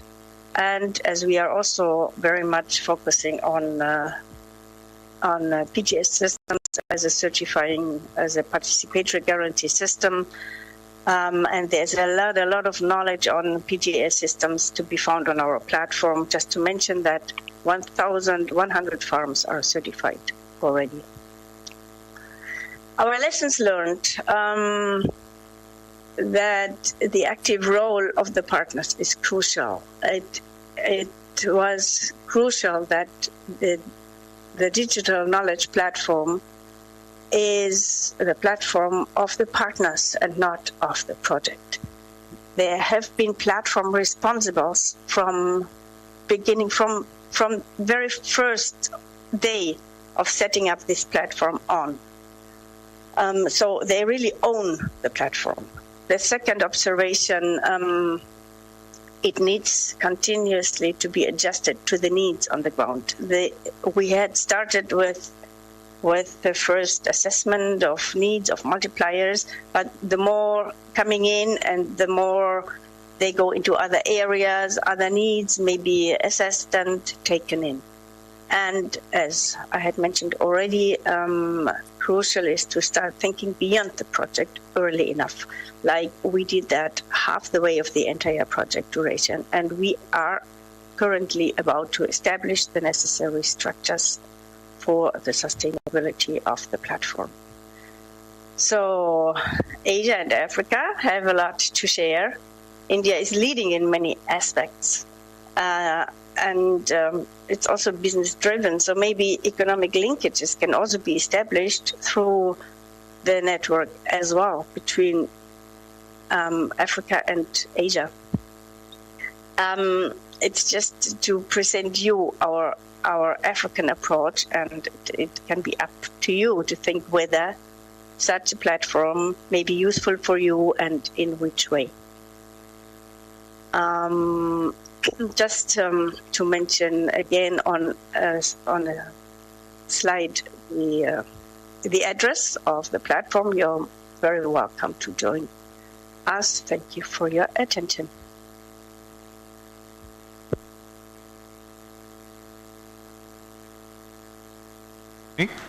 Thanks a lot. Any questions? Have you received any questions so far?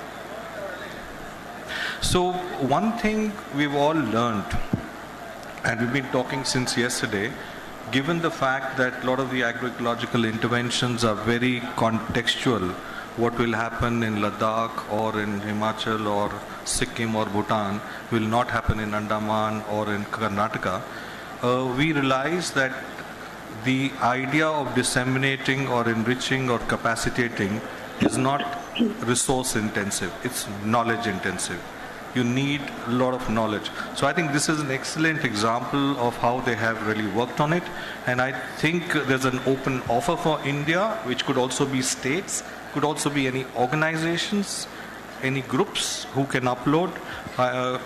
There's a clear, Stephanie has given an offer. And Stephanie, you were so good and that there are no questions to you. And if there are, we will get back to you after the conference. Yeah, and they can respond in email. Thanks a lot for taking out time on a Saturday and early morning in Germany. Thank you. Thank you. This? Oh. बाद में भेज दें. Listen. चलो. Just cutting off.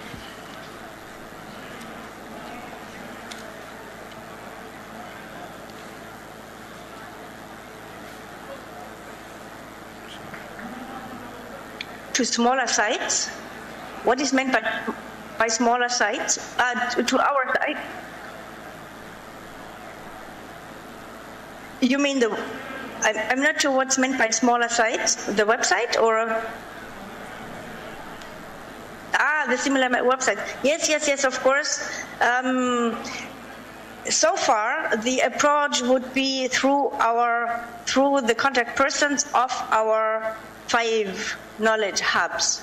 So when going into the platform, you can just register. Anybody can register anyway, and you become a user. And then you find also all the contacts. It was on the social media wall where you find all the contacts, and then just get into contact to them, and they can upload your knowledge products and. But you can also do that yourself. Of course, everybody is welcome. I was not only calling for registration to use it, but also to upload. But it would have to go through a validation process, which is now a bit a technical loop, let's say. But of course, every actor is welcome to join. But uploading means that it has to follow the structure that is set behind, if that is answering the question. Okay.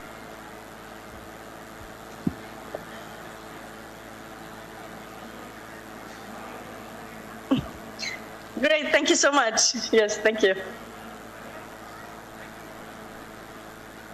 Bye-bye. Okay. So, big thanks to Stephanie there.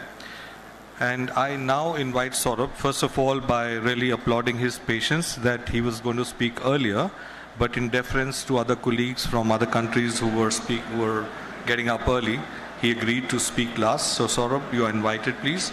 Saurabh works as a senior program manager at IDH, and he's leading the work there on agro-commodities business unit in India. He's really been curating, designing, managing several projects around low-carbon agriculture supply chains, or something of great interest, and implementation of regenerative agriculture, elements of soil nutrition, water management, biodiversity conservation on landscape-based models, what we were talking, coming from also a business perspective. Before this, he's been a management consultant and has done his MBA from Warwick University in UK. So sort of over to you, and thank you.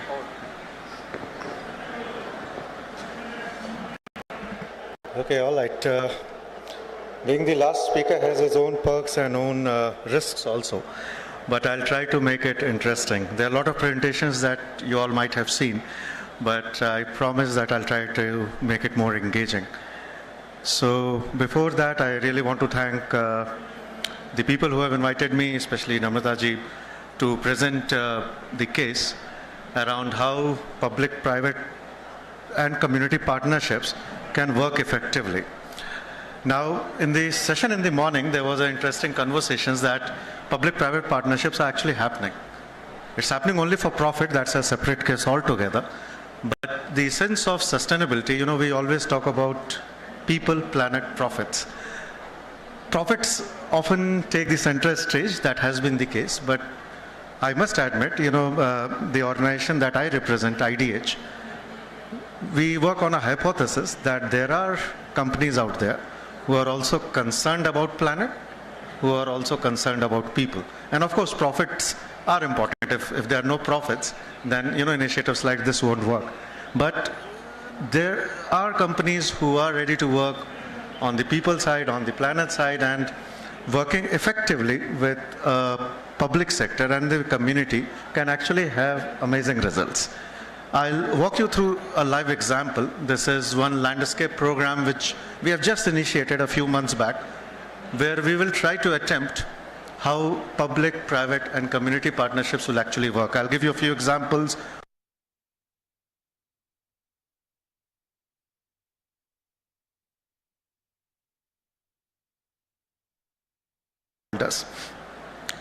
Now, very quickly about IDH also, because I'm pretty sure quite a few might be aware, but given it's a mixed audience, IDH actually it's an organization that was based on the premises of creating partnerships. And over the last 15 years or so of our work, we have created nearly 1,000 partnerships. And when I say partnerships, you know, these are public, private, community partnerships. Sometimes they are pure public and community partnerships also, or pure private and community partnerships. But this is something that we have been doing for the last 15 years or so. IDS has been trying to curate these partnerships globally. And how we do it, very quickly. What is the way in which this is done? So you always have a global perspective, right? We talk about SDGs. SDGs are there, they need to be monitored, everyone understands them. But more often than not, there is a very strong local perspective also that needs to take into perspective. What essentially it means is, in a context of country like India, each state, the agriculture actually is a very state subject in India. Each state has its own policies, its own resources. This morning we heard from Ashwini that different states have different set of policies implemented in different ways. So how do you merge the global perspective with the local and state perspective is very important to create effective partnerships. It can't just run only both on global or local side. It has to be a mix of both. And you need three things for these partnerships to work. The first is what we call as convening. How do we get different partners onto one table and take the requirements and try to build a consensus among these partners? Can it be done? Is it possible? That is what we call as convening. Second part, important bit that you see in convening is insights. So unless or until you have enough insights of the challenges on the ground with the sector, with the government, with the private partners, you won't be able to get the insights or convene people. Why should otherwise somebody listen to you? And finally, once you have decided that these things work, you need finance, money. You need finance to achieve results. Now the finance can be routed through various channels, but the private sector also can play a very critical part in it.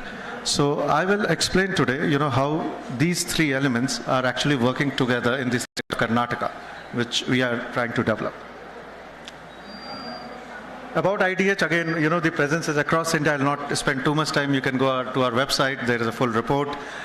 You can have a look. We work across India, but southern India is of particular importance, frankly, because a lot of commodities where we work, where the private sector is engaged, are commodities that have high commercial value also. So these are commodities such as spices, tea, coffee, largely export oriented, but also important for domestic market, and importantly that contributes significantly to the economic GDP of a particular state. Now the framework, I tried to put in a very simple slide, I did not put any words to it. There is one framework that we use for the landscape model. You heard about agroecology, there are various methods. We have devised a very simple way of convening people around this topic because it's very easily understandable. We work on something called as production, protection, inclusion framework.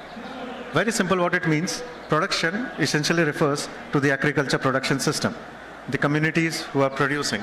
It could be any crop. It's a landscape model, any crop, whatever the community is producing.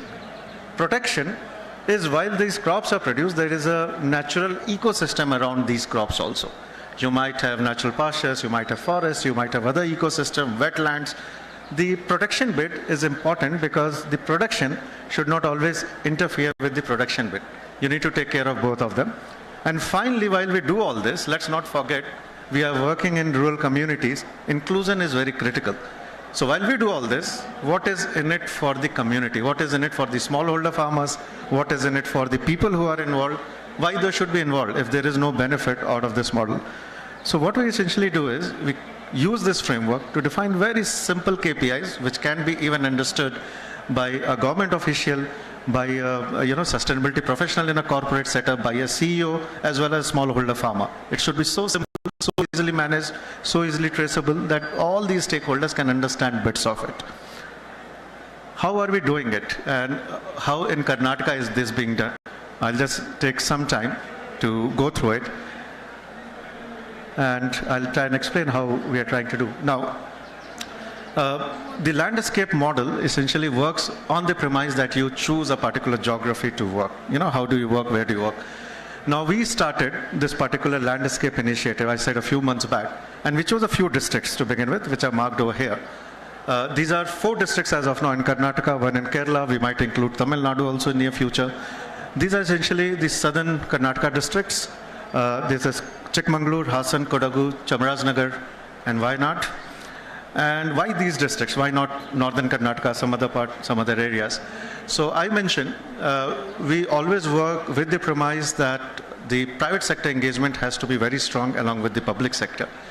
And if you look at the exports that Karnataka gives, actually nearly 35% of the agricultural exports are from coffee, around 15 to 20% are from spices, right? So nearly 50% of the agriculture exports that go out of Karnataka that create significant livelihoods actually coffee and spices based. And importantly, a lot of private sector companies who work in coffee and spices are the ones whom we feel are not, are looking at profit, of course. It's very critical to look at profits, but also are concerned about, how the planet or how the environment in which these things are grown. And some data and statistics, why I have presented this data. Almost 80% of the coffee in India, 80 to 85% is produced in a small region. Very similar to what you see in cocoa globally, right? It can't be produced everywhere. You need certain ecological conditions, certain things to work out, and then only that commodity could be produced. Imagine what happens that, these 4 districts, the production gets disrupted.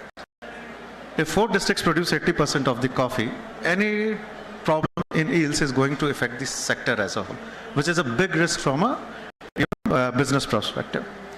We have data, and this is, a report from ICAR and also our own research. In the last decade or so, we have collected data. Around 15 years of data is with us. There have been instances where the change in climate patterns are, very evident when it comes to looking at the production yields and other information. What essentially means is in the last 15 years, the figure on the right, either you have too much drought spells, means there are no rains at all for 3 to 4 months, which was earlier not there, or you had too much rainfall, which happened last year. There were landslides in Wayanad and other things. So if you have too much rain or too little rain, the temperature is fluctuating. Coffee being a very, very highly priced commercial crop, it actually impacts the quality of the beans that are out there. For companies, it's a big risk because Indian coffee is exported globally as being, produced in more sustainable way, and any increase or decrease on the production yield actually impacts the sector. So if the coffee production is declining, it's not a very good news for the private sector who are dependent on it. For the government, it's important because it's contributing significantly to export income. And the data that, ICAR, what they have shown, if interventions are not planned properly, by 2030, 30% drop in yields might be there. By 2050, there won't be much coffee left in India. So how do you mitigate that, right? And climate change is happening, we are all aware. So how do we actually prepare for these events, and how can you utilize the landscape model? This is essentially what we are trying to do. Sorry. So, there was a discussion about regenerative agriculture, whatever name you want to call, the natural farming or whatever it is. One important hypothesis that we undertook while designing this program was that can regenerative agriculture be actually adopted in a way that it links to climate change impact and can reduce it. Also, what we realize, a lot of companies, most of them, have targets on net zero now. You'll hear net zero a lot, especially companies who are, more global in nature, even Indian companies who supply outside. They talk about net zero or reducing their carbon footprint, scope 3 emissions. So how do you merge regenerative agriculture with net zero emissions? Is there a way or a correlation amongst these things? And that is something that we tried to establish. And while doing all this, what benefit a farmer would get? If a farmer, say, is adopting regenerative agriculture, if the footprint is reduced, is there a sustainability premium that is available to the farmers? Why should they be involved in an assignment like this? So these were the 3 things around which we, the premise that we took. And I'll explain how the public-private community partnership is working, giving examples. So at the center of it, when you think of coffee, usually you think large plantations, medium farmers, they really don't need this. Why do you need this intervention all the way? So now, one thing that was decided as a part of this program, while almost, I would say, 30 to 40% of the farmers can be termed as medium or large holders in coffee, still 60 to 65% are small holders also, that don't get reflected, more often in discussions or other things. So one thing as a part of this initiative, what we told was that we will only focus on smallholders. While these medium and large farmers are free to join the initiative, but the reporting exclusively work with the smallholders. And how will we do it? We'll start with the input side. For inputs provision, now it's easier to train the farmers, but if you don't have access to different inputs, you won't adopt any practice. The first thing that we undertook was that how the inputs can be available to these farmers so that adoption of, say, regenerative agriculture or natural farming becomes stronger.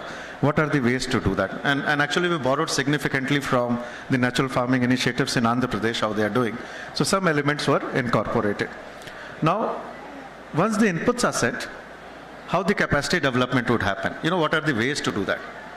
And we took a model which is quite interesting because we engaged private sector companies, e-com, Sugden, these are very large coffee traders, and then some community-based organization, and around 20 FPOs. We brought them all to one table. And we told that if you have to develop capacity of the farmers around regenerative agriculture, what should be done? What is the right way to do it?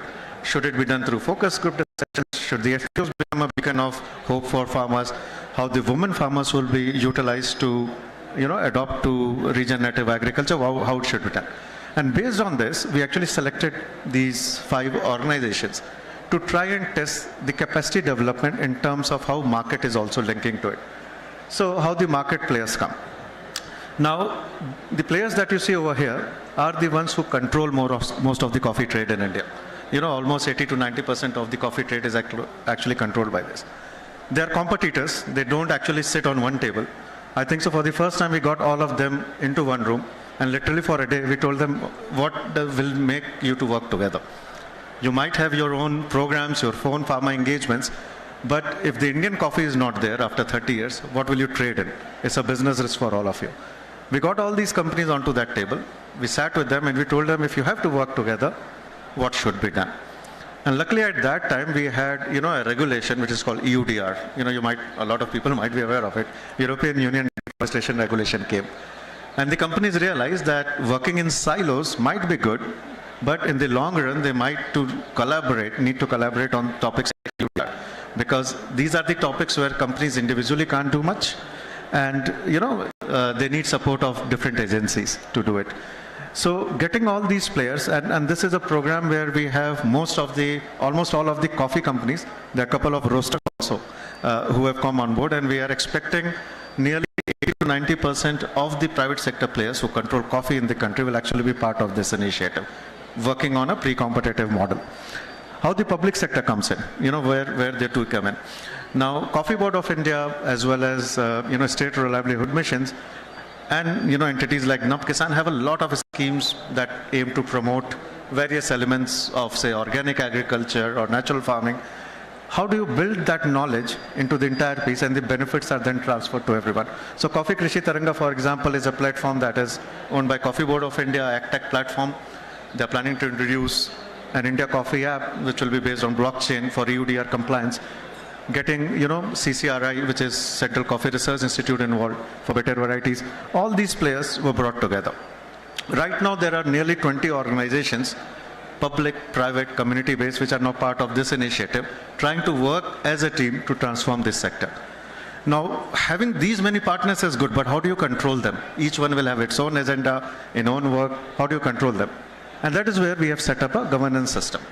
How do you govern this? Because unless until governance is there, unless until you prove that all these companies and players can work together and show results, people won't believe. So how we manage it? What is done? So we have 3 levels of management actually.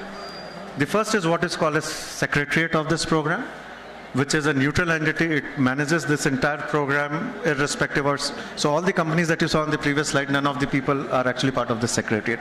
An independent entity that takes decisions, informs the partners, the things that it's doing. we have something called as a steering and investors committee. Now, these are the people who take critical decisions on how the program design should look like. What are the KPIs, where the investment should go. These are the organizations who have put not only capital, I did mention about finance. So we have right now 3 steering committee members. These are the organizations who have put significant fund into this program.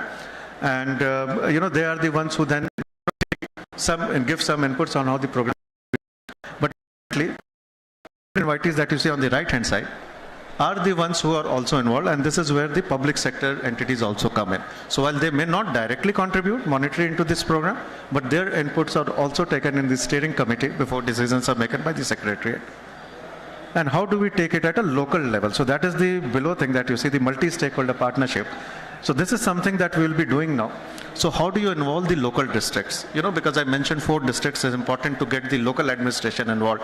And what we are going to do is the local district administration, how to involve them in this entire process so that for their own districts, they can take certain targets, certain things. And it's a pride for the district because, the districts can showcase themselves as someone who are more forthcoming, more pioneering in doing things like this. Civil society organizations, farmer representatives, most of them will have a role here at a more local level, at a more district level. Whereas at a sectorial level, we'll have the steering and investors committee that is going to work. Now, why, this is important, why such a governance system is important, and there is a charter. We actually borrowed heavily from a lot of other programs that are doing it to some extent successfully.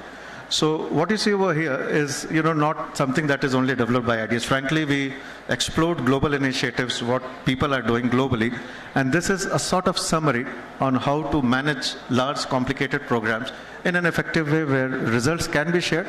So the good thing is all the results are shared with different stakeholders through, what we call as compact meetings. If any partner has an issue with some results, so for example, if there is an issue, say, on water management. There are reports that indicate that the water is not management, it's not made available on time. The public sector can actually question us. We go back to the partners, we check if it's this a problem, and try and, fix the thing. So each of these partners has, inputs to give, and we actually proactively work on, doing this. So the program secretariat is actually based in the city of Bangalore. And most of the teams, however, are based in these 4 districts. So why Bangalore? Because again, this is a place where most of the decision makers are, the policy makers are, and it's easier to get, inputs from them. A lot of our partners whom you saw on the previous slide, while they may have manufacturing in Kushalnagar or Hassan or somewhere, most of their senior CEOs actually sit in Bangalore. And what we also know that a lot of decision, especially on sustainability, because it's not very easy sometimes to just deal with procurement teams, the CEO's involvement has to be high. So how do you ensure that the CEOs also get involved, they provide their inputs, is the reason why this secretariat was put in Bangalore, so that the engagement could be much better amongst different key decision makers. So again, I think so this is, and this is an important bit, right? So while we do all this, who will validate that whatever is being done, the results are achieved? So there is an independent auditor for this entire program who looks at the financing side, how the funds are utilized, are they being utilized in the right direction or not, and these reports are shared with the steering committee so that they can validate if the money is being spent in the right cause or not. A third-party evaluator is the impact evaluator firm. So the program already has completed its baseline. The results will be published in public domain in a month from now.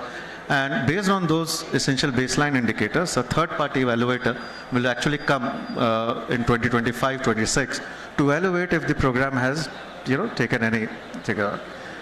And while having all this, one important thing, the donors also need to work together, right? So was very keen to invite me. They're very keen on how they can potentially come in as a key partner. How they can also work, because there's so many initiatives that GIZ also has been, running. How can we work together? Is there a way to do that? And that is where, I'm here. So with that, I'll, stop And thank you. And if you have any questions, or you can reach out to me, my email address is here. If you're keen to engage in this program or want to know more about this, more than happy to take your inputs, your suggestions. And as we say, everyone is welcome. It's a program that truly wants to transform and in partnerships. Thank you so much.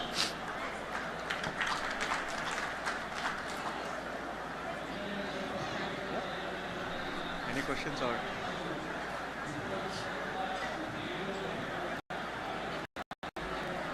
Any questions to Saurabh?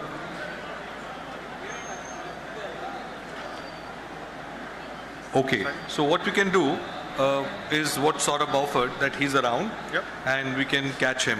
I think what was very important, Saurabh, about your presentation is that we are often only looking at the push side, which is the production side, and subsidies and incentivization. I think yours came from a pull side, and I think that's the most important thing, to have examples like this, bring such conflicting competitors together at all levels, and to try to get them to understand and work agroecology. Thank you very much. Thank you. Thank you. So I'm not going to do any closing remarks. I think throughout the session we've been talking. We are a community of knowledge and learning. There's nothing I can say that can give you knowledge. Just to say that I've learned a lot, and also to apologize that I had a very bad role of trying to limit everybody to speak less, and I apologize for that. That comes with the job. Thank you very much for your attention, and look forward to the next few sessions. Thank you.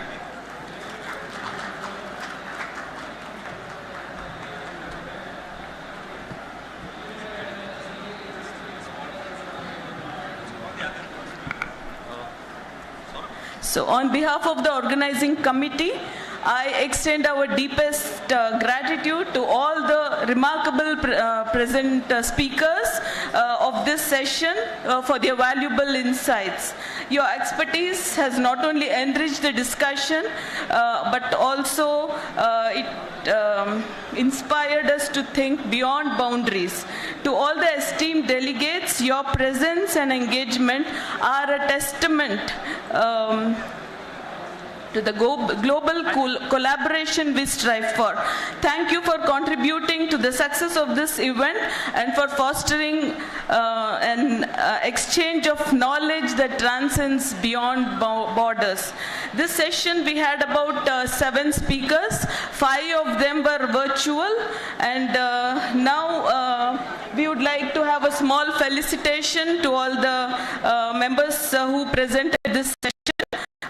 First of all, I would like to call upon Rajiv Ahal. He was chairing the session for this session, and I would like to call Ashwini Chandak from Ecosiate and Saurabh from IDH.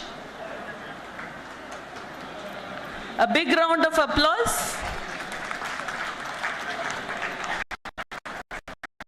Rajiv Ahal from GIZ.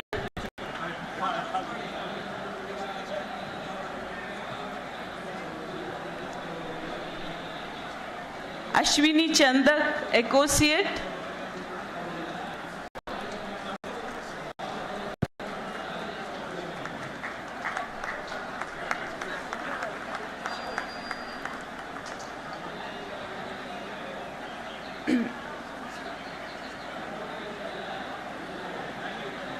Saurabh from IDH.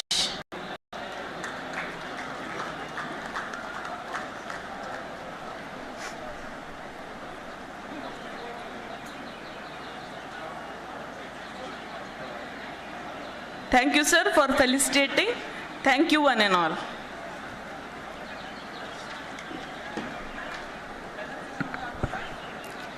Good afternoon and welcome back. There's coffee and tea. Maybe lunch will be delayed a bit.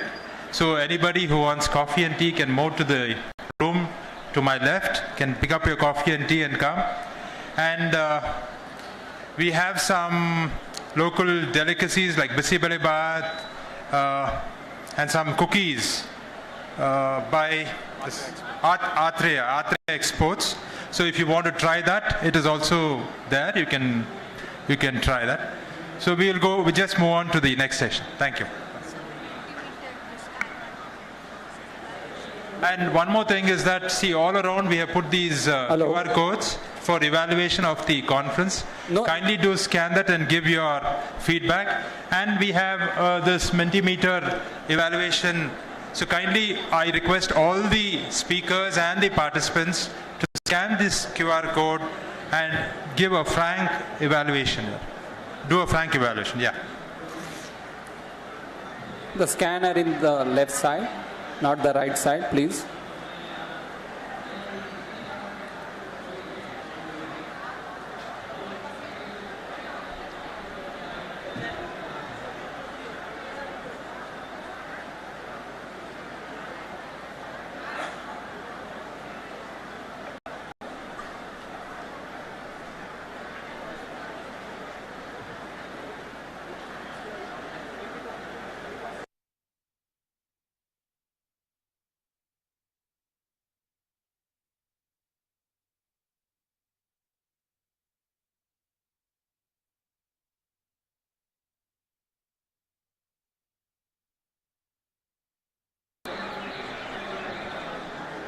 I hope everyone got the scanner right and got logged in.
Please kindly give your frank evaluation. I request everybody to scan and put in so you can see the results online yourself. So especially all the participants who are there, the students and people from the department, please do scan, and the other participants, and give your frank evaluation.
Okay, I hope you had your refilling done. Please, if not, go pick up your coffee and tea. The lunch will be delayed a bit, so please bear with us. So we have the plenary session. So this is about the transformation of agri-food systems through agroecology in India, the roadmap ahead. So I would request the panel members, our Honorable Director G.T. Putra, Director of Agriculture, who is already here, to take a chair right in front of us. Then Mr. Chitendra Singh Parihar, Fergus L. Sinclair, Namrata Sharma, Chandrasekhar Biradar. Who is? I think I told, no? Pariyas? No?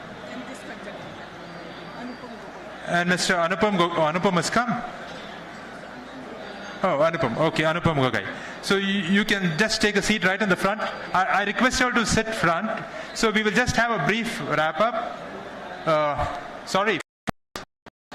Please take a seat in the front. So we'll have a first brief wind-up by Yugen, and then followed by Amrit. And then we'll have this panel discussion. Yugen? I don't see Yugen. Yeah.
Start, do 5 minutes. No, I think I go with.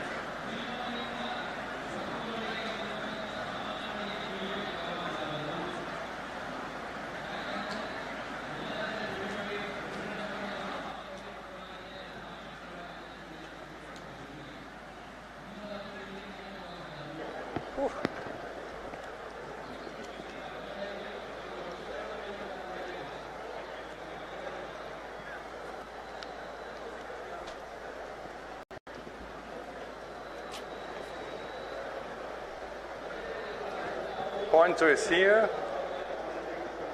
So yeah, we have reached the end of the conference. Which great conference! I liked it very much, and I hope you too. Nice discussions over all the different sessions and levels. Okay, sorry for that. So very nice.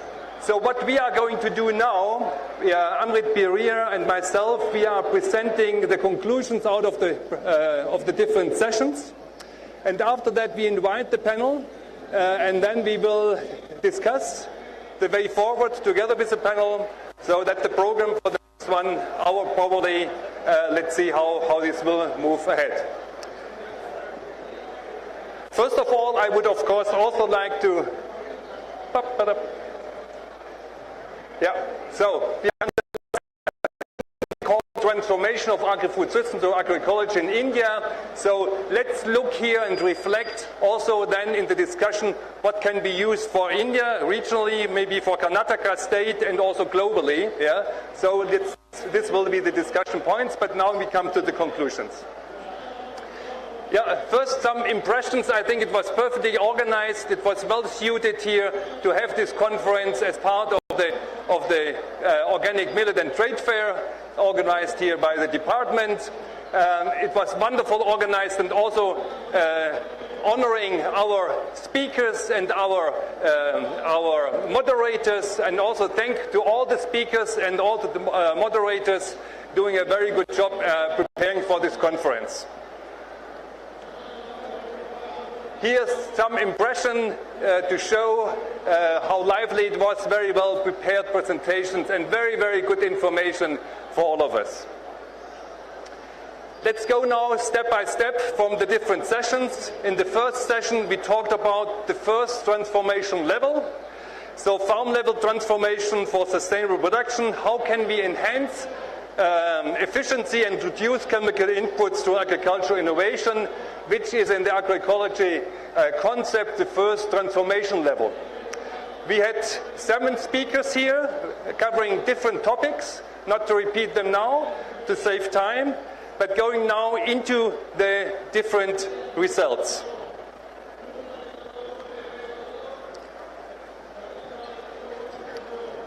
Sorry, there is a change. So first, sorry about that. Yeah, sorry, this was the first presentation here. So the conclusion from the first presentation, we should take and promote actionable science that enables nature-positive agricultural approaches that promote productivity.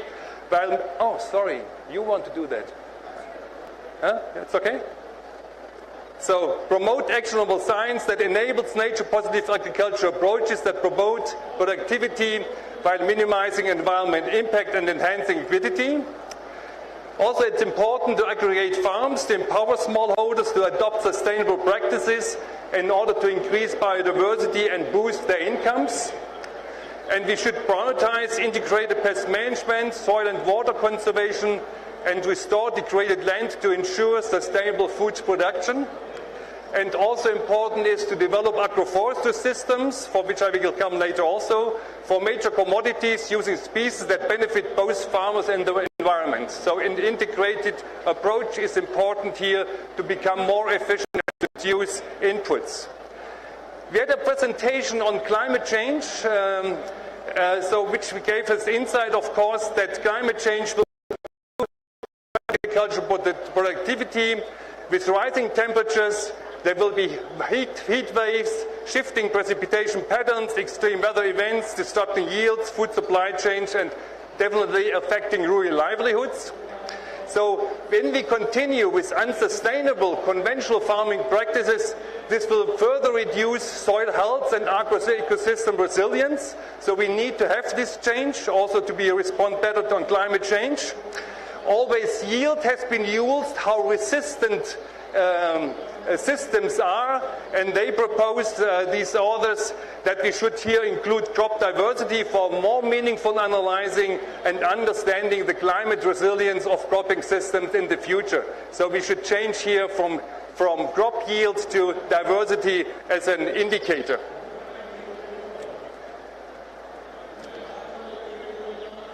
So the next presentation was concluding so that the next farming revolution is not about what we've learned, but it is how we think about of doing it. So it worked about artificial intelligence, the presentation was. So artificial intelligence-driven disease management can be very beneficial for farmers to have more sustainable practices, spraying times, peace of mind, preventive sprayings. So we need innovations to become more efficient, and artificial intelligence incorporated in different innovations will probably a very good way to reduce and make also normal conventional agriculture more efficient. So the future of artificial intelligence in agriculture isn't about replacing humans, it's about equipping humans in agriculture with adaptive sustainability, resilience, resilient growth, sustainable and human-centered growth.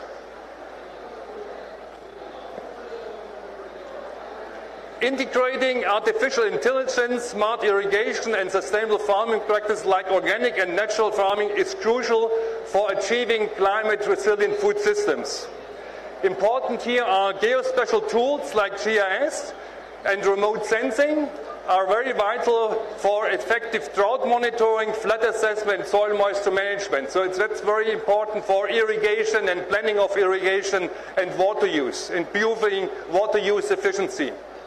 Organic and natural farming have significant potential in mitigating climate change. However, it needs an adoption and depends on demonstrating its ability to meet global food demands. Combining indigenous practices and mitigation strategies with modern technologies is crucial for environmental sustainability and food security, and this approach aligns with the One Health concept. Further, we need innovative approaches like climate smart strategies, rapid multiplication of clean planting material, disease management, and this is proposed here for vegetatively propagated crops like potato, sweet potato, yam, cassava. However, there are challenges like high cost and limited awareness which hinder the adoption of these technologies. So here, collaboration and sustainability are crucial for long-term success, and global and regional partnerships are essential for sharing knowledge and resources, while emphasizing eco-friendly practices is vital for safeguarding biodiversity and ensuring sustainable production systems. And the future of production lies in the integration of technology and collaboration efforts. Precision agriculture is here to mention. Digital tools for real-time disease management and international collaborations are crucial in ensuring the continuing production and trade of these vegetatively and important crops. The other presentation looked on the challenges of resource access, high transition costs, and misaligned incentives is crucial for farmers to adopt sustainable agricultural practices. We need to empower farmers through knowledge sharing, providing financial incentives, valuing ecosystem services are key strategies to encourage sustainable farming systems. So we need supportive policies. They are essential to create an enabling environment to farmers for a transition to sustainable agriculture, which we just also discussed in the last session. And also important is overcoming market constraints, and addressing the focus on cash crop is vital for the long-term success of sustainable agriculture. We need also community-based approaches such as seed banks and farmer-to-farmer knowledge sharing, which can empower local communities and promote sustainable and resilient agricultural practices. So important here in the case of India is a collaboration between KVKs, departments, research institutions and farmers is essential for implementing these extension programs and making extension programs more efficient. Convergence of resource and expertise can also lead to more effective and impactful interventions in extension that address the diverse needs of farmers and promote sustainable food systems. Would you like to continue?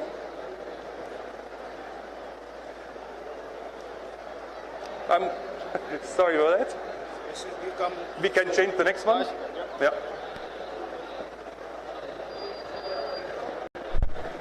Good afternoon, everyone.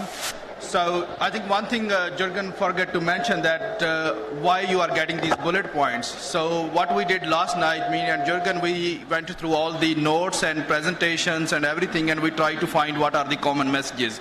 So each bullet point is kind of a key message from those presentations. So coming to the session 2, which is the agro-ecosystem transformation for organic production, my favorite level, and this is an incremental level, so you get immediate benefits here.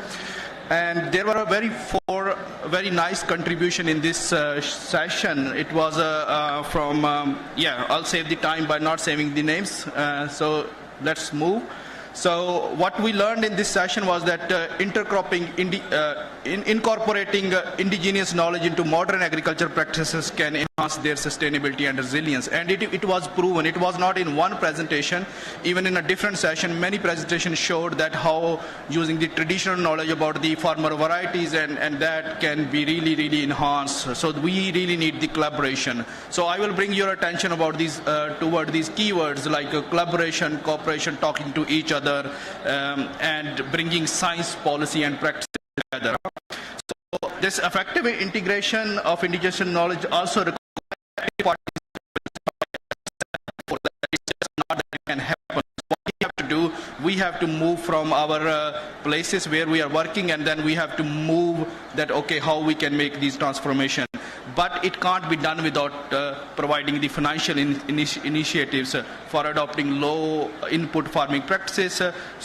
Also the dissemination needs these financial incentives, and then we need the very, very conducive policy environments. So we have to work it together with that one.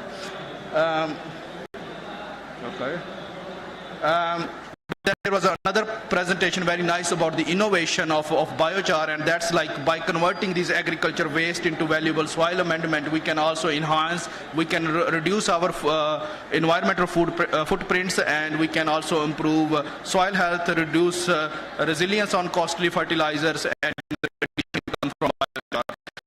There are the more growing evidences from not only from India or the other countries, but it's from everywhere. It's coming like biochar application can improve availability, so it can enhance crop productivity, and it will lead to the mitigation, the impact of climate change. So we can use it for climate change mitigation and adaptation as well. Then there was a very nice presentation from Veronica about that how, because we are talking about the agroecological transition, but how do we will know that this transition is happening or we are on the right path? And their FAO tape tool is becoming really, really good, and Veronica showed us a very nice example there that how you can measure this transformation in agroecology from 30% to 50% or above 50%. Numbers, that exact numbers. But it's a proof that agroecology improves livelihood, but it also requires time, because what Veronica showed that even with 10 years you can only make 20%. So that means time is another resource, and that's all kind of also our request in this closing session, that we need investment as soon as possible, because time we can't buy. So more we invest in such practices, more accelerate we do this transformation. Then there was a very nice presentation from ICRAF scientist on monitoring soil health, because we are always talking about the degradation of soil, and soil is the key say material or the starting point when we have to do all this below ground biodiversity and growing our plants. So there was on nice assessments and advanced analytical earth observation and using the citizen science. So there are the technological innovation, there are the advancement of technology which is helping us to measure those things which were not possible earlier, to make us right decisions there. And then there was like also the another point mentioned in that presentation is that to increase and stable organic matter content, soil practices are required. So it's not one. And if you remember from also the Alexander here presentation, it was not that you can say I'm doing 2 agroecological practices and I'm an agroecological farmer or agroecological producer, but that's not enough. You have to make this combination. It's a package of practices you have to do to achieve that transformation. And then there was a very, very nice discussion which I really liked, that if standardization is required or not, but what we could see from the examples of other production systems, that standardization can unlock the potential of India's bio input sector, because that's what is needed. We need to have these bio inputs because there is a growing consumer demand for organic product, and this is a significant opportunity, but this is all based upon trust. I was into the B2B session there, and there is like what we are talking. If you see it to the labels, packaging, everything is based upon trust, and that trust also comes from the standardization part, that you know what you're getting, and this is a necessary evil, that how we do it. So it's not only a challenge, but it's an opportunity, and we also see that we don't make it as a challenge that it's all come a burden, but how we use these opportunities to unleash that potential. So collaboration is key to success here, and not only for the bio inputs, but for also the agroecological transition.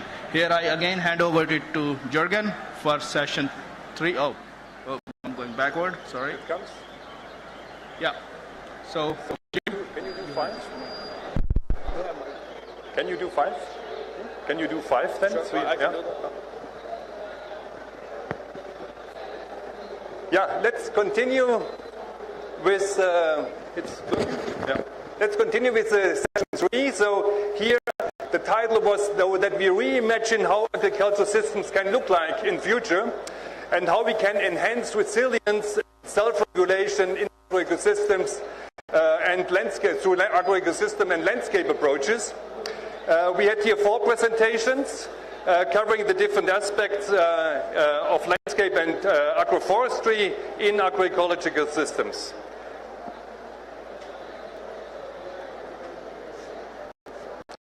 So the first presentation, Fergus Sinclair, gave us very, very good information about the current science, and so that there's a lot of information available. And here he talked about the additions of trees. So agroforestry is a separate system than agroecology, of course, but it can be very nicely integrated. So addition of trees can increase productivity, but they also can impact land use rights in positive ways for farmers.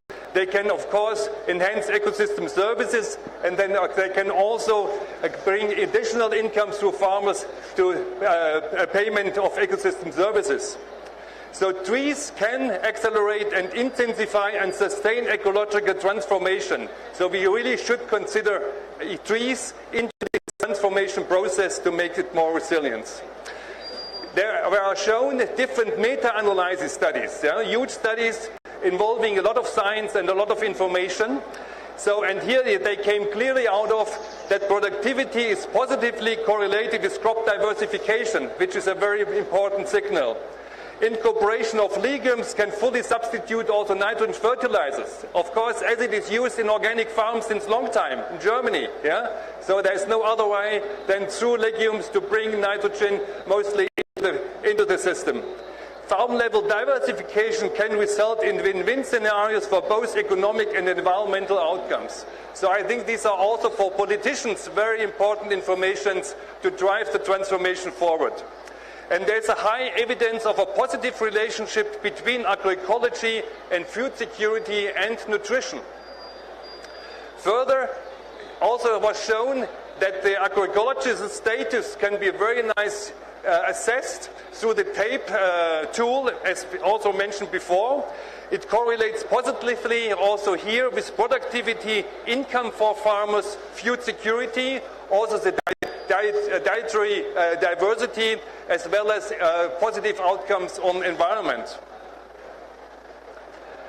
What was also mentioned and highlighted is here that there are national and international commitments to global conventions, but often the middle is missing for actions on the ground to implement sustainable and equitable agriculture. So this is mostly missing. So how then also on the landscape level. So we need here cross-sector collaborations. Generating inclusive governance is required to deliver food system transformation. I'm just involved in Colombia, where this is happening really on the department and community level, which is very important. And we have also seen now in the last session the eco-model region. I come back to that, which also shows very much linkages down to really implementation, and also bringing consumers and producers together. So the other presentation was showing that for mainstreaming of agrobiodiversity and enhancing genetic diversity, this also demands, of course, improving farmer seed systems. So with local land races, millets and so on. So farmer seed systems approach is here very important, and to support community seed bank development. Farmer breeding is here important. So in here, a citizen science approach was, for example, successfully used for participatory variety selection for the identification of diverse needs. Other presentation by CGR showed that the transition from fragmented farm-level intervention to a continuous farm landscape food system interface will strengthen ecological resilience, conserves natural resources, and mitigates climate impacts. But it's important if this is designed or needs a participatory co-design involving key actors across sectors and use sensitization, because they will fully move it ahead. Though that is required to ensure adaptation to local contexts and fostering also long-term sustainability and equity among people. Then the NABARD presentation from Swati and GIZ So he showed that the integration of agroecological practices into the NABARD watershed and tribal development program, now under the JIVA program, proves to become a viable landscape approach and model to expand the agroecological transformation in various states of India. Moving to the next session 4, which was looking on how can we drive food system change, how can we empower consumers and expanding organic markets. Here we had also a fishbowl presentation, a discussion yesterday, which I also will present. So here we had 4 presentations. Let me summarize those. In the first presentation, we were informed and received information how market-oriented value chain collaboration and innovations can be promoted through different participatory approaches, which have been successfully developed and tested in different environments with farmers and consumers. For example, in market chain approach, GMTA. Another one is a sustainable life science influencer approach, and then the participatory guarantee system, which also is used here in India. And the success of these approaches can be also tested through another model, so that really it can be proved that there are changes and this is happening. So there's also this model behind. But it was also clearly set out that the application of these approaches is not so easy. It implies strong facilitation skills, so good training, and people need to have a good knowledge in process management and also in marketing. So this needs to be all built up by users, for example NGOs, to really successfully use and implement such participatory processes. And then we had also, from the consumer perspective, a presentation I summarize here, so that the food value chain needs to become more transparent, was highlighted here, to improve its efficiency. So we need to reduce the food mile, very important. I think this shows in organic market, we need to be more regional. That's all the concept about agroecology, build regional markets and connect people together. So increasing organic production and marketing, as well as to avoid food waste and others. Then we had an exciting presentation by a scientist talking about near-infrared spectroscopy, which has been now also shown and adapted to prove and revolutionize the food value chain by enabling rapid and accurate analysis. So it's enhancing efficiency and transparency to really see what is in the product, so that we are sure that we have a chili powder and nothing else. So it identifies very effectively adulterants, contaminants, and impurities in various food products like honey, spices, and so on. So this is probably a new tool which is coming here in and will support that. Also in the presentation within the Suwati GIZ project was shown that school gardening, so younger people, students, children need to be early informed, and this is definitely a model which needs to be used much broader. So the school garden approach has shown to be very powerful, not only to create awareness of how to grow vegetables. Often citizens, children are not aware how to do that, and combine this with sustainable and organic practices, but also to raise awareness and bridge knowledge gaps about healthy diets and environmental decisions, among others. So a useful approach which should be further expanded. You would like to continue?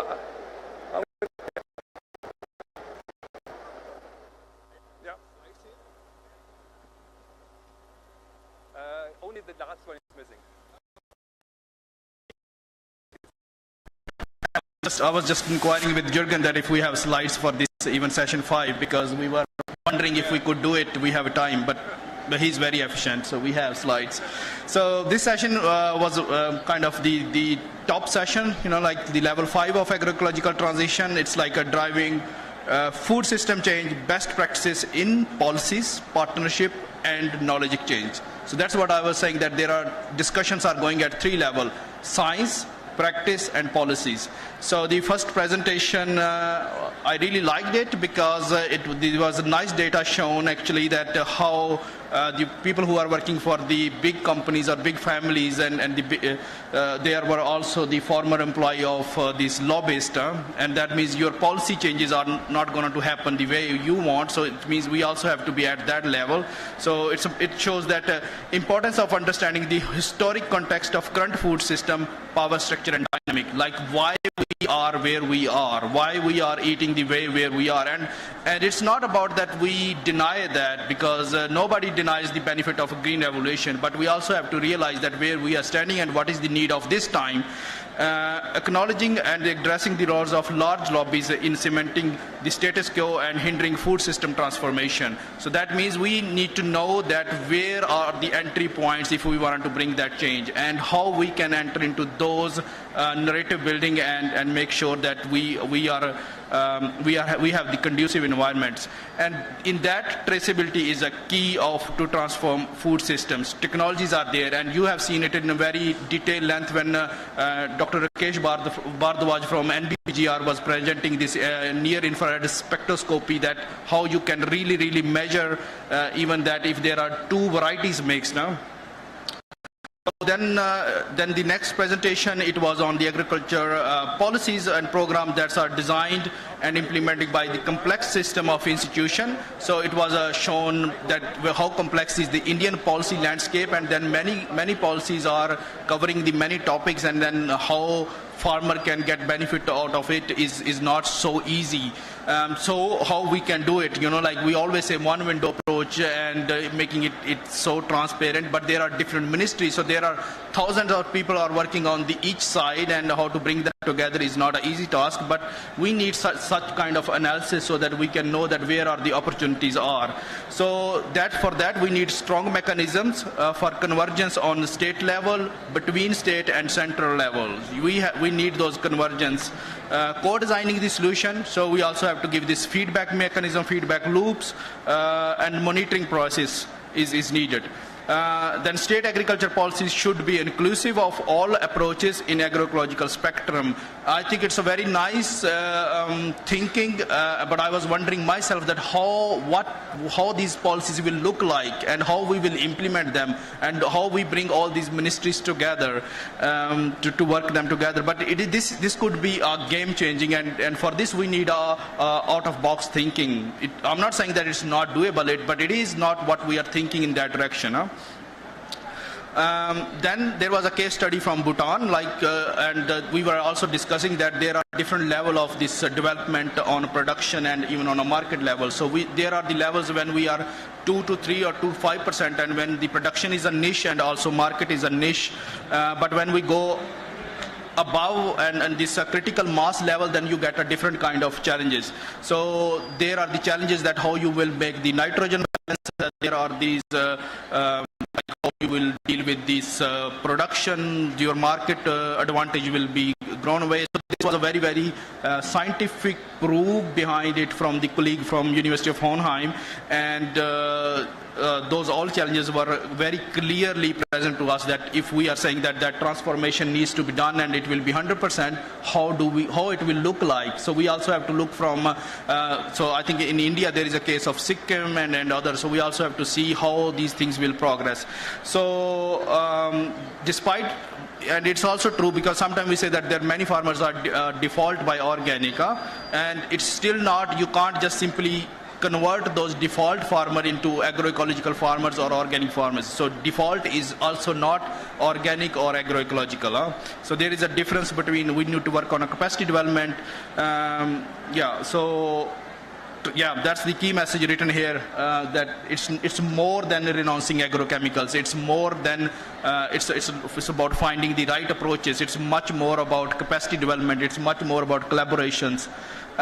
Then the presentation on, this was coming from Germany, from Bavaria, but I was also wanted to share here that it's a similar model is also applied in the in Italy, and that means that you choose on a selective areas. You go for at least 5 municipalities or this area, and you try to make that as a niche area, and you say this part of, because if you wanted to go to landscape level, it can't be, and I always wonder that how it will look like in India, because we have very much smallholder farmers. So you have a organic, then you have inorganic farmer, then you have another type of practices, and then you talk about landscape, and you have one river, you have one forest, you have one hill probably in that region.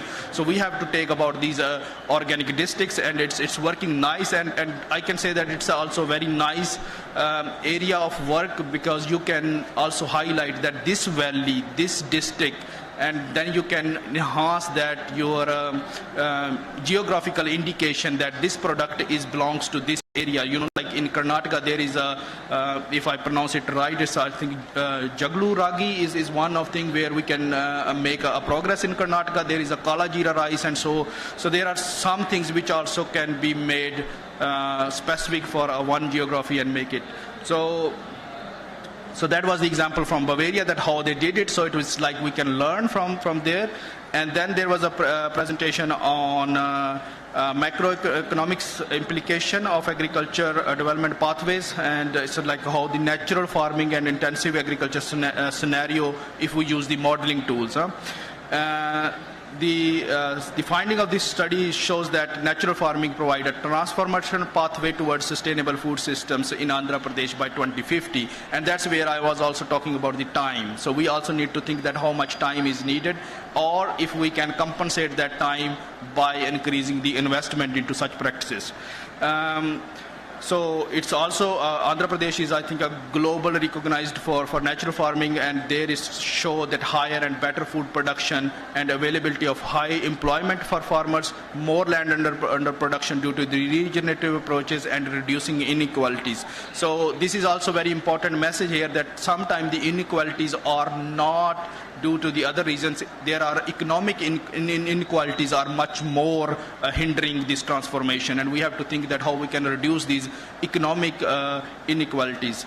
And then participation, I always say that participatory approaches, participation of all the stakeholders coming together, sitting together, also making policymakers a part of this process is this kind of a known path, or it can be a really game changing. So we have to make use these participatory approaches to enhance the participatory participatory decision making. That means we don't have to worry about the adoption. Once it is done with the participation, the adoption is granted, and that is out of box thinking. Then this is a very nice project which I really like, because people was also part of it. It's a knowledge center for organic agriculture and agroecology in Africa, and there were some examples here, but that's like a knowledge and access to knowledge are enabling agroecological transformation. Sometimes we think that we know, and that's what, if you remember at the beginning of the session 1, I mentioned that we have these solutions, we know the challenges and why it's not working. And simply is that this is not transforming, it's not reaching to the people who really wanted to use it. So we have to make sure that knowledge is available, evidence are available. I'm not only talking about the farmers, but also the policymakers. So if the right evidences are there, policymakers can make right decisions. So that is very important, and there is a huge potential for exchange and mutual learning between India and Africa, because of our contexts are very similar. India can also serve as the role of a lighthouse.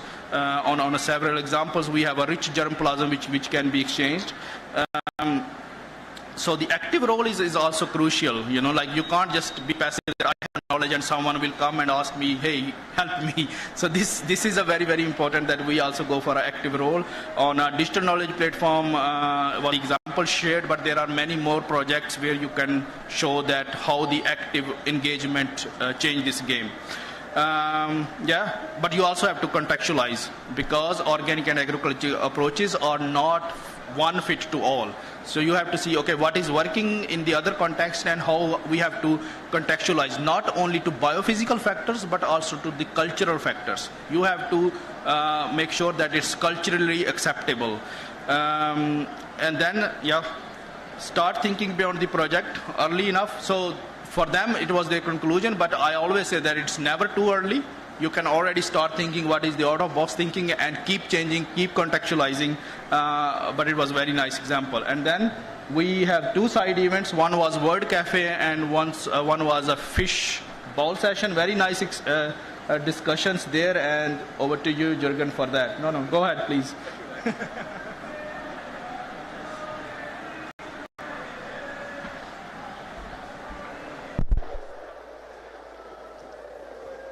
Yeah, we had two special activities, the World Cafe and the Fishbowl session, which were very nice, very engaged the discussions.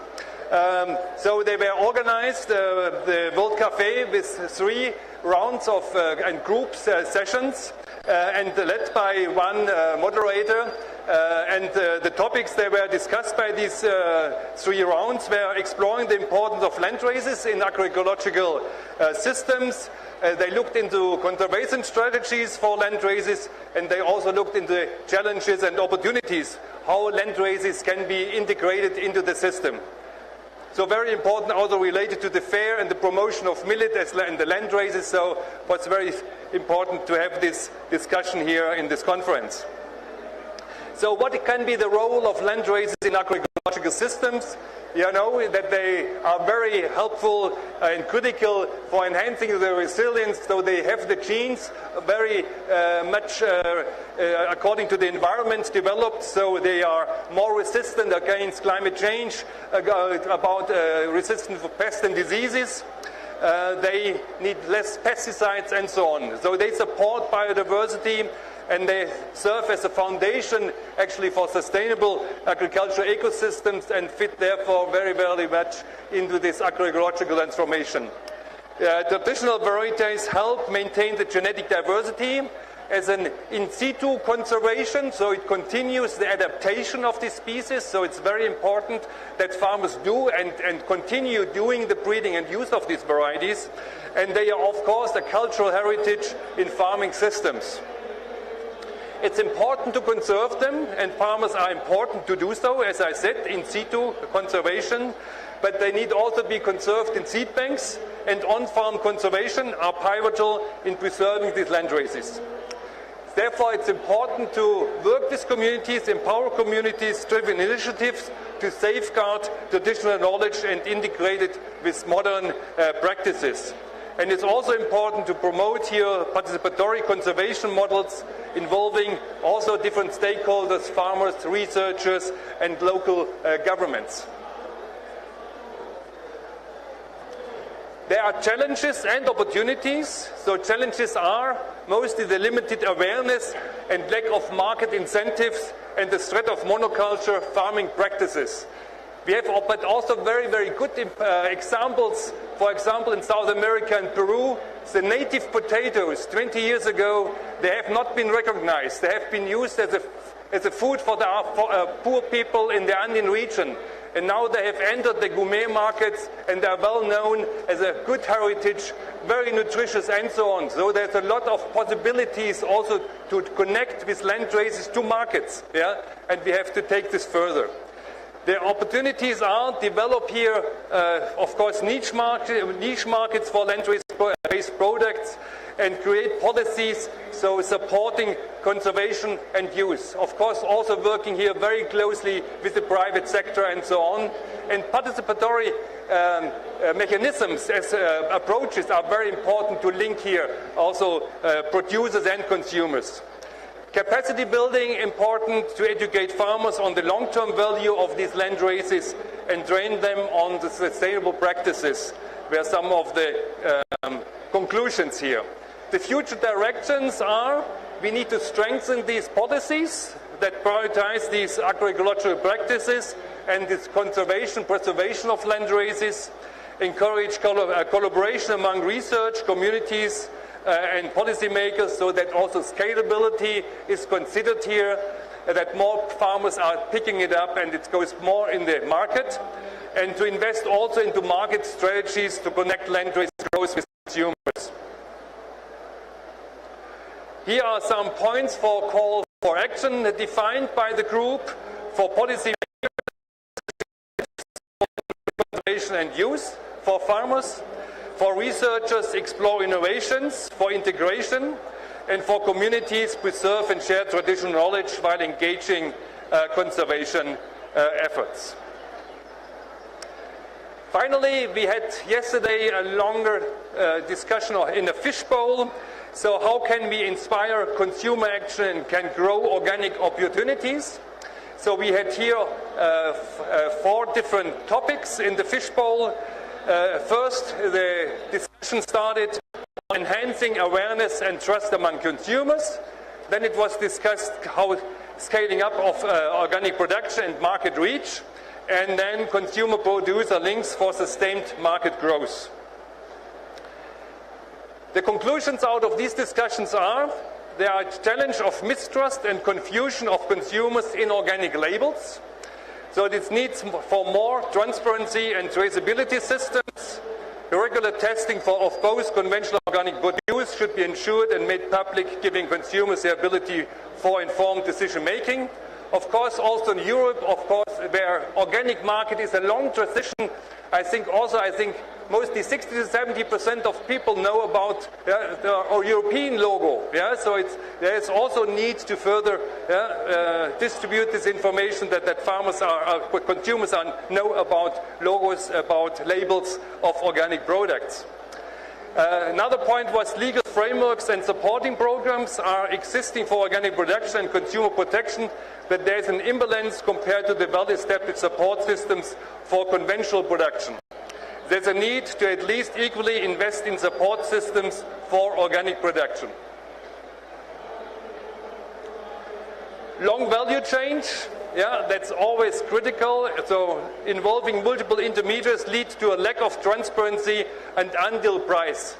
So if we connect here, have shorter value chains, that's more important for realization for smallholder farmers. Models for more localized value webs, including approaches such as direct marketing, ecotourism, and so on, and farmer links are important. I think the eco-model region, conceptualized many of these aspects, and we see how good it moves ahead and is taken up in Germany. So I think these are very good examples which can be taken up also in India. Public-private partnerships can provide innovative financing modelings, combining grants, support, and investment. And then also technology and digital forms have a huge potential to leverage for consumer change. So blockchain for traceability, social media should be used, and as well as campaigns through influencers, that could be probably useful things to do. Government can here learn from some of the creative advertising solutions from the private sector. Of course, integrating all these organic products in hospitals, in other institutions and so on, this should come very strongly to make it more known and can contribute to further uptake organic products. So we have come to the conclusion now here. We presented it to you. And now we are coming to the last stage of the Congress. So all this information which we have provided, how can we use it? What is the next steps? What are the next steps? What joint actions can we take for the transformation of agri-food systems? And to discuss this, I would now like to invite the panel to come here on the stage so that we can discuss some questions around that. Please.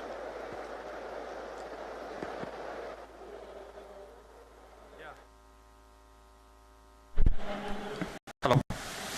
Now that Jürgen and Amrit have summed up the entire 3-day conference, I would request the panel, our commissioner, I think he will join, our director, Putra, please come on the dais.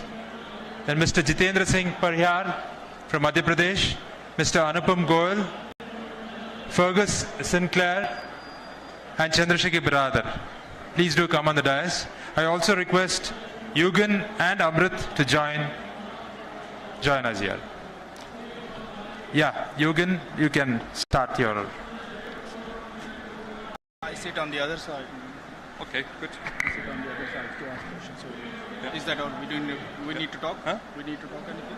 No, I start with the government, then I do the research, or in between you someone else, and then Yeah, I we come will to the see. research. Yeah, okay. First I, then you, okay? Okay. Yeah.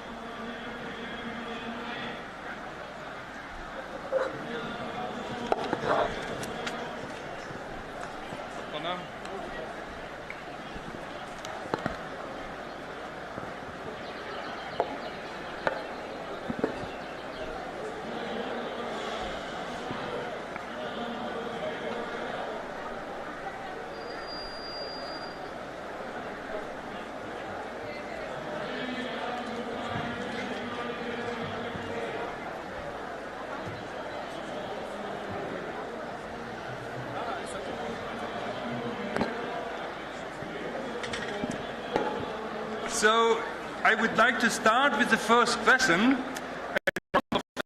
First question to our panel members, Mr. Patil and Mr. Singh Paria from Madhya Pradesh and Mr. Saura from the government of Assam. And the question to you is... it's not that. I'm Mr. Putra. I am Mr. Putra, of course. Sorry for that. Yeah, sorry. The question to you are, now you have seen our conclusions. We understand you had not been participating all the time in the conference, so probably you have not seen all the parts and you could not reflect so much on it. But with our summary, what we have provided to you, might be you could give us 2 to 3 takeaways, from these conclusions of the conference. So how, in your state, you could use them to make this agroecological transformation more real, bring it to the ground. What takeaways can you provide us, suggest according to what we have presented? So maybe Dr. Putra, you can start, or please. Good afternoon. Regarding the key takeaways, or how we can include these takeaways from the this conference, so sessions, and also many of the things like already Karnataka has it has incorporated, but there are many room for improvement. Like coming to the policy as such, like how the government can come out with a policy for encouraging this organic or agroecological this thing. So in that aspect, Karnataka is I think way ahead of many other states, I can say. So Karnataka was one of the first state to come out with policy on organic farming way back in 2004. But as you rightly mentioned in some of the sessions, and also it has to keep evolving according to the demands of the market, or demands of the people, or different demands of the environment and all. So in 2017, we have come out with another policy where we have given emphasis more to the climate resilient crops and creating market linkage and all. Apart from that, so you have listed many of the, in many of the sessions you have listed you have to give importance to ITKs, you have to land races, and also there are many messages from this policy, so which we can include, and we can come out with the evolving time. We have to evolve ourselves, so we can come out with a policy which is in sync with the present market demand, wherein because the market of organic agriculture, it keeps changing, and the demands of the farmer is also changing. Like we can't impose any particular policy on the farmers, but we have to always all the policies, farmers should be the key person. So whatever is beneficial to him, and all the policies, everything should revolve around him. So government in this case, we can just give an enabling environment to the farmer, to the market, and to all the stakeholders. That should be the key role of the government, I feel. And some of the key takeaways which we can incorporate in going further is community-based approaches, and the future of AI in agriculture. So government of Karnataka is already into this one. So we are using this artificial intelligence in agriculture. So we have 2 to 3 projects lined up, like regarding the integrated call center. We want to come out with an integrated call center because Karnataka is one state in the country where we have lot of data. We have data on the every farmers. We have data on the crops, we have data on his land, we have data in whether our KSNDMC is the forefront in the, so we can include all the data and we can give a solution to particular farmer which is tied to him, not a general one. So these are all the many takeaways, and near infrared spectroscopy was one thing which caught my attention. So we can work on that one. We can certainly we will work. Karnataka is always in the forefront. So we will do everything what is in the best interest of the farmers. Let me have a short follow-up questions, maybe also for the others.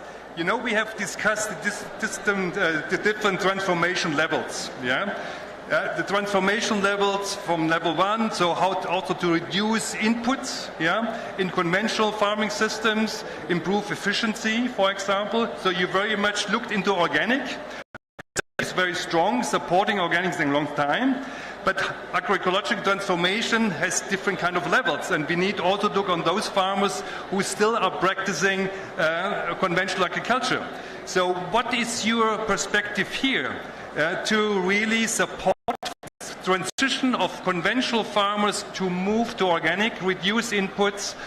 Maybe you're looking also an aspect of subsidies, fertilizers, which is still happening. I don't know how it is in Karnataka. And also how you see to make the system more resilient against climate change.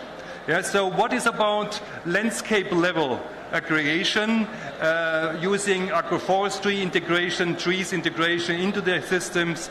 Maybe you also can outline a little bit on these transformation areas when at the current, as I understand, Karnataka is also not so much probably dealing with. So what is your take-home message for that?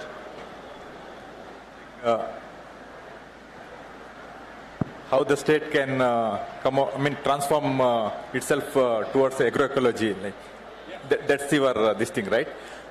In this aspect, as far as going in that direction, Karnataka from past many years, and we want to take this forward also. So we'll lay more emphasis on the integrated farming system. So there are a couple of other schemes wherein we want to promote this integrated farming system, so that the inputs, everything like a farmer is, as far as he should not rely on the inputs external source, so he can use the inputs from his own source. So in Karnataka's scenario, there is not much difference between organic ecology. So all the principles are embedded in that one. So integrated farming system is the way forward as far as Karnataka is concerned. So we lay more emphasis on that one, and to top of that,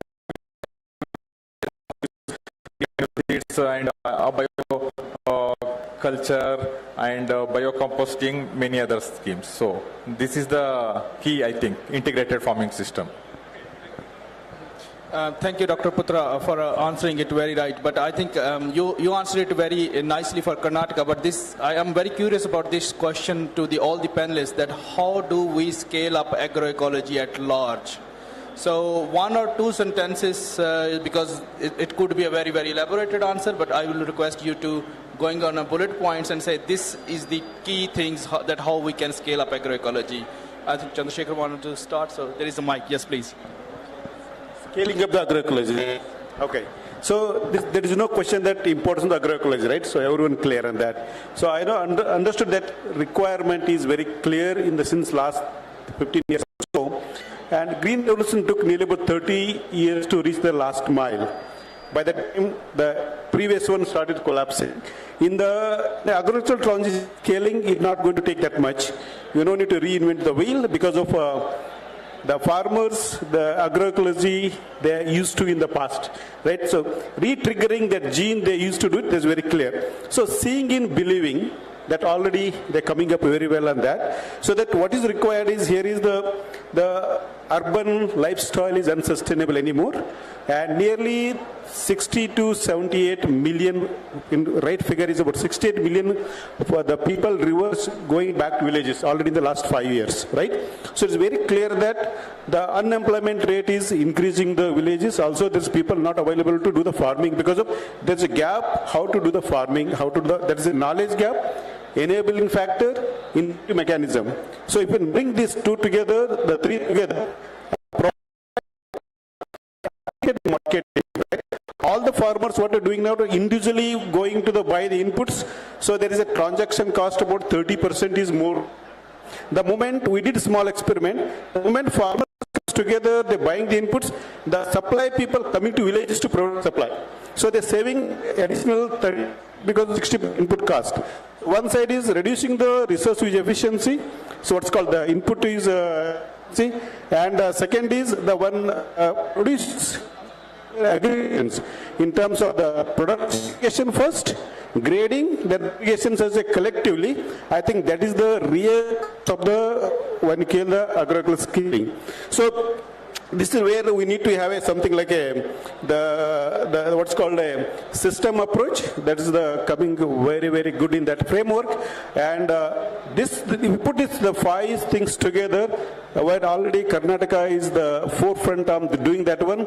But now we know when the Green Revolution started, we know the technology. Now we have the blockchain technology, the transaction cost where who is making what. That is again easily trace out AI. The big data, machine learning, all this coming to the even hands of the people, right? Because all the farmers access to smartphone, and India is the one of the cheapest in terms of the data plan. So putting these things together, and the most importantly, creating the demand. The consumers badly need because of we are increasing the diabetes, health disease, cancer. So they are already shifting towards the health choices. The only health food choices is coming from the smallholder producing the good food, that is agroecology. I think this is 5 points put together. I think there's no question and there's no other options other than going back to agroecology. Great, thank you. Just 1 or 2 sentences because we have many more questions for you guys because we worked so hard for this conference and so much knowledge. So we now wanted to ask you how to do the next steps. So 1 or 2 sentences so that we can ask more questions, please. I'm from Assam. I will speak on the perspective of Assam only. Assam is very much vulnerable to climate change. It is, as far as my memory is concerned, it is Assam is 7th vulnerable states in India, and in northeastern region it is in 2nd position. Manipur is the first, it takes 5th position in Assam. So I request all the organizations who are working on climate change to give some emphasis on Assam. What we are doing here on the policy basis, we are trying to give some inputs on, we are having now lots of flood or drought, sudden flood, sudden drought, which is very much flood, and it is consecutive drought season is there. So what we are going to in policy basis, we are trying to impose some varieties which are tolerant to drought or tolerant to flood. Assam Agricultural University is also working on this, and we are trying to replace all the other varieties in rice paddy growing areas which are vulnerable to flood with that flood resistant or flood tolerant varieties. Similarly, we are increasing, there is increasing area of drought. So we are going to input some drought tolerant varieties in those areas. In policy making in different departmental schemes, we are going to input all these varieties. And Agriculture University also working on that. We are also having as ED as our knowledge partner in some of our World Bank projects, and they are also working on this, on paddy varieties and climate resilient paddy varieties. And next is, I just want to conclude shortly. In case of organic scenario, we are working on organic cultivation under MOVCD, Mission value chain mission. We have already established more than 15 numbers of FPOs, which are working on organic basis. 3 of our 4 FPCs are also coming here to join in this international fair also, on organic basis. And we are going also for natural farming. We have already a national mission for natural farming. We have taken only 1,500 hectares land. Basically, it is saying that Assam default is a organic stage by default, but we have problems also. If you consider the 2 broad factors, suppose one is for commercial grower and another is non-commercial grower. We are concerned about the commercial growers. The commercial growers are using non-judicial application of chemicals, whether it is chemical fertilizer or it is pesticide or insecticides. So we are concerned about this. We are organizing awareness campaigns and some restrictions on these areas. Just so, according to all the 7 sessions, we are working on in these lines on policy basis, climate resilience, on the basis for the organic value chain. All these things we are doing in Assam only, sir. Thank you. Thank you very much. I think I move forward from this question actually because Dr. Putra already answered for this for Karnataka. And I have a question from Namrita actually. Because there was like when we asked about the scaling up agroecology and there was this thing that seeing is believing and we are doing this. I wanted to see that how do you see it from GIZ perspective? What kind of indicators you will be looking that how to measure this transformation? How to measure that agroecology? We are on the right way. What is your view on that? Yeah, thanks, Amrit. Well, I think I'm in a very peculiar situation because we are not a government, and we are a bilateral, and we are part of the government, both at the state as well as at the Government of India level, and everyone knows that we work very closely in our status. Yes, scaling up. So our initiatives often are in line with what the Department of Agriculture does in Karnataka. And I can say so, if sir permits me, that there are initiatives already put in place for the scaling up. We have few of the districts which have been chosen. 2 of them are in the discussion, which we are trying to see it from the landscape perspective, and that's something the interest is coming in. But I like to go back to the point you made of organic by default. So I think that's something which one has to sort of look at it more closely, because you also look at it, the markets and other aspects of the ecosystem, how you really sort of define them when you're saying a particular area is now fit for the organic or it has been declared as a organic and all that. Now, if I just come in from the GIZ side, well, because we have a project and our indicators are often based on what we have agreed upon to work upon, but we have a multi-partners and we are working with the BARD, and we have also developed the MEL system for the BARD, which is actually it is in public, and this can also be sort of looked at it where we are looking at the different aspects of defining, because the BARD project is in a landscape approach, and that is something which we have developed actually along with our partner. I think we have also sort of developed some tools with our work with other projects of GIZ in Madhya Pradesh. It's called eSandharb, because we know there are many tools available, tape and others, but we feel the relevance has to be more in the Indian context. So we developed a tool called eSandharb, which gives a very good perspective of what is available within the ecosystem in terms of services from the government and all that, where the gaps are and how we can fill up this gap by bringing the convergence. You had few presentations also in that aspect. We are also part of the FAO study, which was presented, and we are also sort of looking at it along with the Niti Aayog, maybe Rajiv can add to it, is how we can really look at from the macro perspective. So our sort of levels are different. The monitoring part is also sort of complies to that. So that's from my side. I can see a lot of questions in Jürgen's forehead, so go ahead. I would like to look into the research area. and into the research area. And before I come back to you, maybe I already will let you know what I will ask you, so that you can, because how you are preparing students, how you are working on the university level to integrate agroecology into the curriculum of students, of training and so on. This I will ask you. But before you give this answer, Fergus Sinclair, what do you think is the research about what is needed from international research organizations, maybe also on national side? Where are priorities to move and support this agroecological transformation? So, I think there are 3 takeaway messages on research. Number 1, we need to do research differently. And that is, we want transdisciplinary research or transdisciplinary science. What does that mean?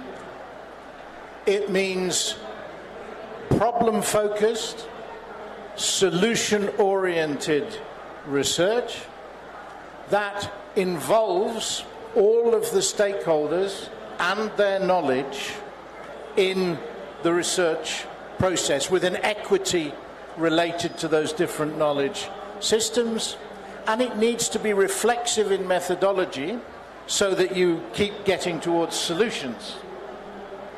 Now, in order to enable transdisciplinary work, we need to reconfigure the research, education, and extension systems, because we need different relationships between the people who are involved in that work, different incentives for them to do work that is going to help agroecological transitions. One very important aside, I have heard indigenous knowledge, traditional knowledge. We need to be careful. Quite often nowadays, when people talk about indigenous knowledge, it's with a capital I, and it means the knowledge of indigenous people who are politically identified in that way. With a small I, it means culturally embedded knowledge, but there's confusion now. I've heard traditional knowledge time and time again, and I would suggest to you that that focus is not particularly helpful, because it isn't just knowledge from the past that's been passed down that you're talking about. You're talking about contemporary observations that farmers are making today in the context of climate change and other challenges that they're facing. And I think local knowledge is probably a better word, because it encapsulates all of that, including the traditional element, but not only it. So it would be good, maybe in your write-up, that you have a little footnote somewhere and try to clarify that. Number 2 is options by context. We keep hearing contextualization all the time, in just about all of the talks. But we need to have strong methods for ensuring that what we're doing is looking at the performance of different options in relation to different contexts. And with the advances in ICT and smartphones, and here in India, you're streets ahead of many places. But what you need to do is bring that to bear on understanding real-world farmer evaluation of these different options. So you have big data, but big data that is not being extracted from or being used to impose things on farmers, but to empower them in understanding what's working where and for whom. So it's empowering the citizen science. And that means what you're doing is you're supporting innovation by farmers. Yeah, it's the co-creation element. It's not that you're developing something and then disseminating it. And we need to be careful, because, in one presentation we had, we do co-creation and then dissemination.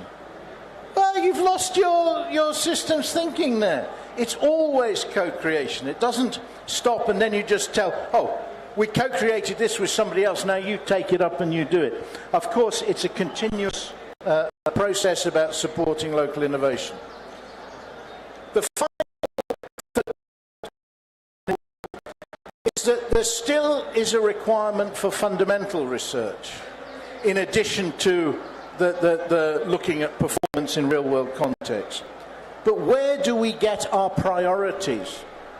Where should the universities be putting their effort in terms of the fundamental research, the research institutions? Well, that should be coming from the interaction with the farming community. It should be coming from your options by context work. Because what you will find is that there are some people for whom there are no options that work well. That requires fundamental research to develop new ways of doing things that can address the sets of constraints that are faced locally in different places. And whether it's dealing with non-responsive soils or all sorts of issues that both social and ecological that are being faced locally. But drive your priorities from the bottom up, from the interaction, but still do really superb fundamental research to fill those gaps. Thank you. Yeah, thank you also for the note with local knowledge and indigenous knowledge. I think it's very closely mixed up. It's important, yeah, what is currently farmers are doing. It's not always what they have learned from the past. It is what they do now and learn every day, every year to bring this in mind. And I also think that national research institutions, they are often, of course, not very much connected to farmers' reality. And doing really research with farmers, that it's not something which they really learn. So they need also to have other skills to be prepared for that. I think this is also a shift which we have to consider here. Therefore, I would like to ask you how you think about how you make this change here on the university level and the training, preparing students, preparing extension services on this change, how to work closer with farmers according to their real needs and also their local knowledge which they have. Maybe you could also give some answers to us.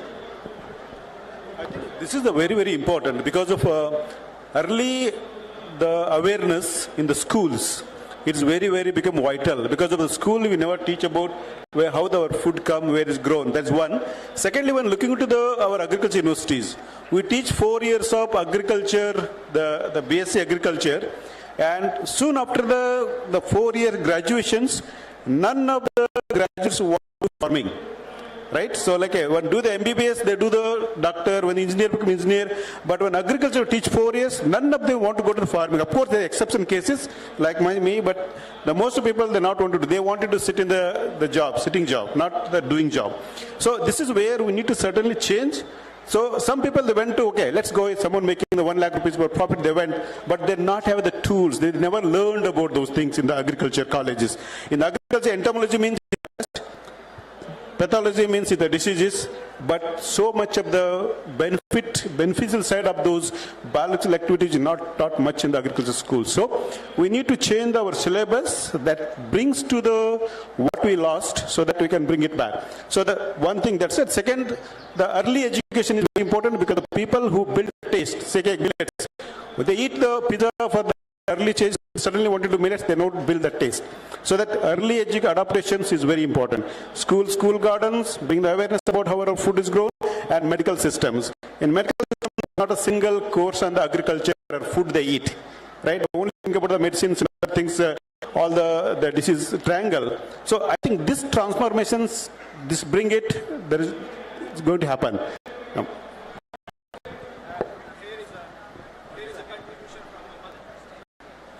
Here is a contribution from how the Madhya Pradesh sees it. Madhya Pradesh being also a lead in organic cotton for many years globally. So Madhya Pradesh was supplying around 50% or more than 50% global organic cotton for many years. Sir सबसे पहले आपका question का हम मतलब बात करेंगे question कि कैसे प्रमोट करते स्केलिंग अप ऑफ एग्रीकल्चर के लिए, एग्रो इकोलॉजी इसके लिए इस रिसर्च को कैसे कंट्रीब्यूशन फार्म लेवल पर हो, ट्रस्ट लेवल हो। एग्रो इकोलॉजिकल फार्मिंग में सभी टेक्नोलॉजीज का उपयोग कहीं ना कहीं पर हो चुका है। तो अब कोई नई चीज नहीं है, लेकिन हमें पुरानी से ही सीखना है। लेकिन हमें ये करना है कि आज के परिवेश में हमें किस टेक्नोलॉजी, एप्रोप्रिएट टेक्नोलॉजी को सिलेक्ट करके उस पर आगे बढ़ना है। इसके लिए आज हम यदि किसान को देखते हैं तो उसको एज ए फार्मर ट्रेनर के रूप में देख रहे हैं, हम उसको ट्रेन करते हैं। लेकिन यदि हम अपने मध्य भारत में पुराने उसमें जाएं तो एक कहावत है, उत्तम खेती मध्यम बान भीख निदान। तो उत्तम खेती पहले क्यों थी? क्योंकि वो एग्रो इकोलॉजिकल फार्मिंग थी। और फार्मर क्या था? नेचुरल रिसोर्स मैनेजर था या नेचुरल रिसोर्स मैनेजमेंट साइंटिस्ट था। तो आज हमें फार्मर का रोल है वो एज ए मास्टर ट्रेनर से आगे जाके फार्मर साइंटिस्ट के रूप में एस्टेब्लिश करना पड़ेगा। उस फार्मर साइंटिस्ट को हमें ट्रेन करना पड़ेगा ताकि उन लोगों के बीच में ही हम उसके फार्मर साइंटिस्ट के रूप में उसके काम को लोग देख सकें और आगे कर सकें। दूसरा, ये मध्य प्रदेश में जो आपने बताया कि मध्य प्रदेश में अंग्रेजों मतलब ये 19वीं शताब्दी से ही सबसे पहले Indore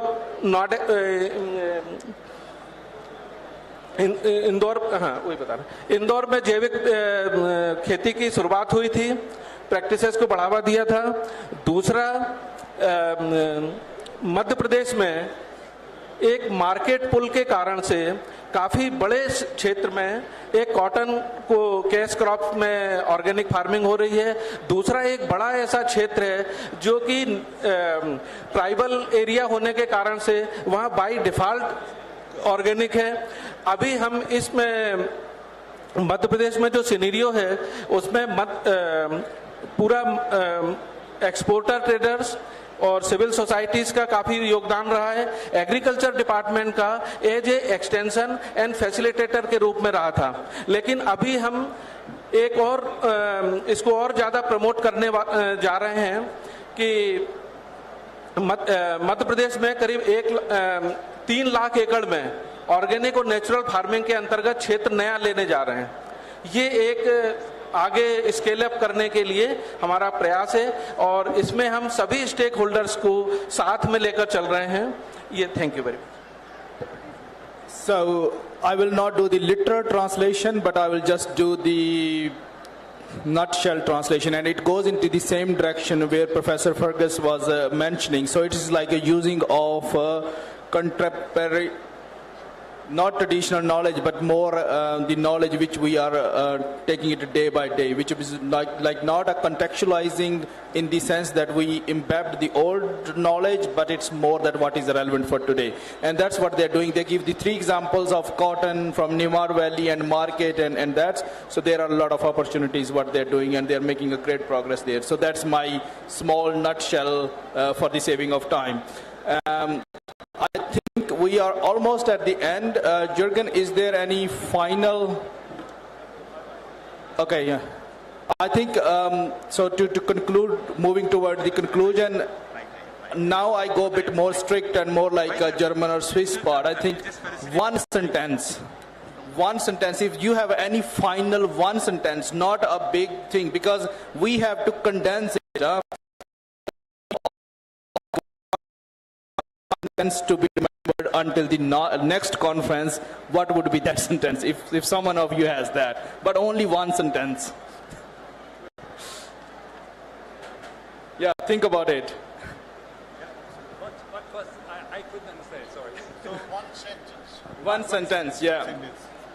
I can start with mine. So mine is from this conference of 3 days is that there are challenges, but there are many more opportunities for us. So that's my one sentence. Yeah, I think my observation is that this ecosystem is very big And all of us are trying to do something or the other. Knowledge is in plenty, but I think there's a need to sort of bring this together in the context of the nations where you're working, because we are using different words, but what we are doing it on the ground, everyone wants to save the environment, everyone wants to save the soil, and look for the welfare of the farmers.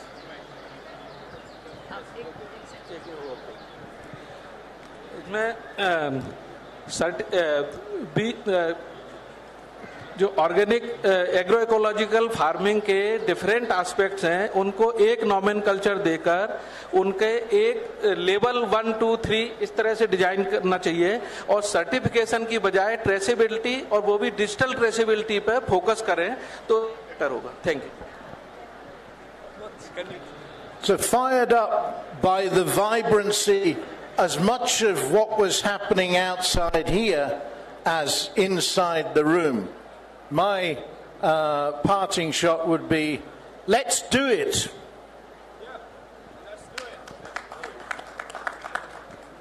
Yeah, from the government perspective, like government of Karnataka is contemplating to come out with a new policy on agriculture. So I hope this paves a roadmap for that one, next policy. So I would say back to the future. Going back to the heritage food system transformation for the green Grama Swaraj. You know that what Grama Swaraj, that's Gandhi's concept, that when the village become really livable, circular economy is there, that is what the rest of the country's economic return. That's called Grama Swaraj. We are heading toward the green Grama Swaraj with these agroecological transformations.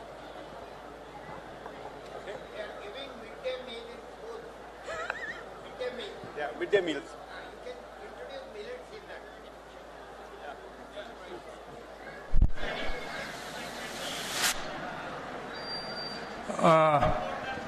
No, just I think after lunch or during lunch you can interact. Actually, many people have to take their flights, so we are hard pressed for time. So we'll take the questions later. Yeah. Yeah. So we have to close because of the time. When we think about the next conference here, I think it would be good also if we invite international people. And we need to learn from each other how transformation works. So I think we should probably take more time when we bring people here an additional day and to share maybe also on the ground what is happening in India in different states. I think that would be a good learning for everyone. Yeah, but of course it would be great if the department continues. I have to continue. And I think it's a very good knowledge sharing here. And I think also our international speakers, they enjoyed being here and learn what is happening. And in India, a lot is happening. And every year you can learn more. And so it's a vibrant place for this movement of agricultural transformation. So let's continue. Yeah, thank you.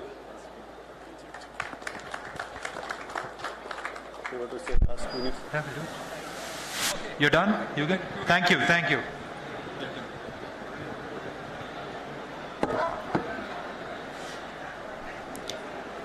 So I think we have come to the last part of this conference. Just to sum up, I think Yugen and Amrit have done it very well. So just brief about this entire conference. So the key highlight of this ITF 2025 was this international conference on transformation of agri-food systems through agroecology, which was jointly organized by Karnataka State Department of Agriculture, GIZ Suwati, and FIBL Switzerland. The conference addressed the urgent need for sustainable food systems in the context of climate change, biodiversity loss, and food insecurity.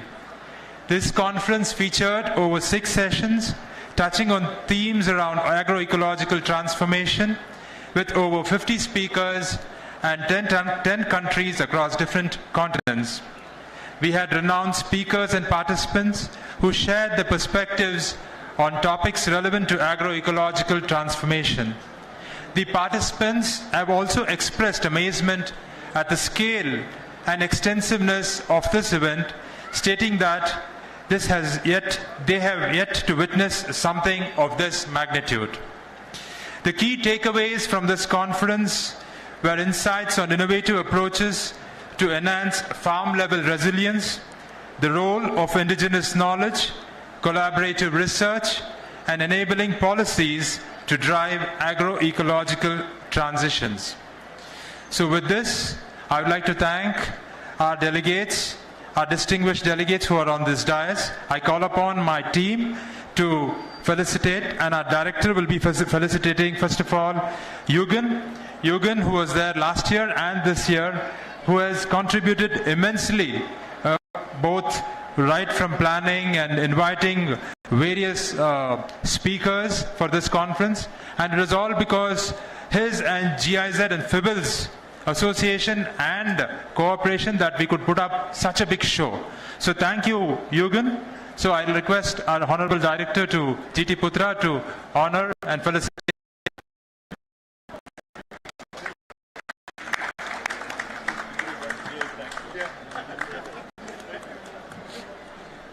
So many things to carry.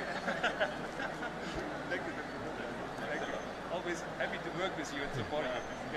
I also express a deep sense of gratitude and thanks to Namrata. So Namrata has been a part of our team last year as well as this year. We both sat meticulously and planned each and every session, and she was very kind enough at any part of the day or in the evening she would immediately respond to our messages, and that's how we could make this possible. Thank you, Namrata. And FIBL side we had Tanay. Tanay was there with us right from day one this year. So he has been very, very, very encouraging and supportive to organize this event. And the meticulous nature in which he has worked has inspired our entire team, actually. We have not seen a person so meticulously working and organizing each and every bit. He used to see even to the finer details. We would never do that. So thank you, Tanay. Thank you very much. So thank you, Amrit. So we call, Tanay. Yeah. So thank you very much, Tanay from FIBL, Switzerland. Yeah. So we had with us today a distinguished panelist.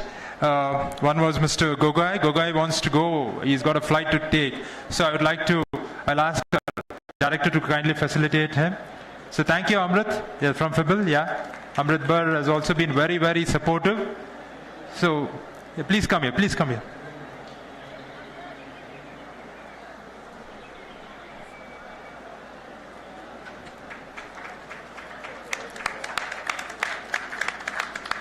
We have another panelist, Mr. Jitendra Singh Parihar, who was the Deputy Director, Department of Agriculture, Madhya Pradesh.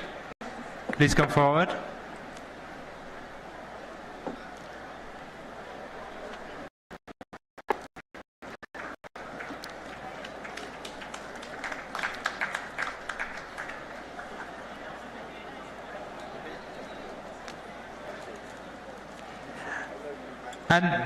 And thanks to Fergus and Dr. Chandrasekhar. So thank you very much. I think you're giving the book. Yeah, please. To Fergus, yeah. Oh yeah, I will do that. I'll do that. Yeah. And Fergus Sinclair. Thank you very much. So last but not the least, in my vote of thanks, it would not be right if I would not thank my entire team. So, we had to felicitate.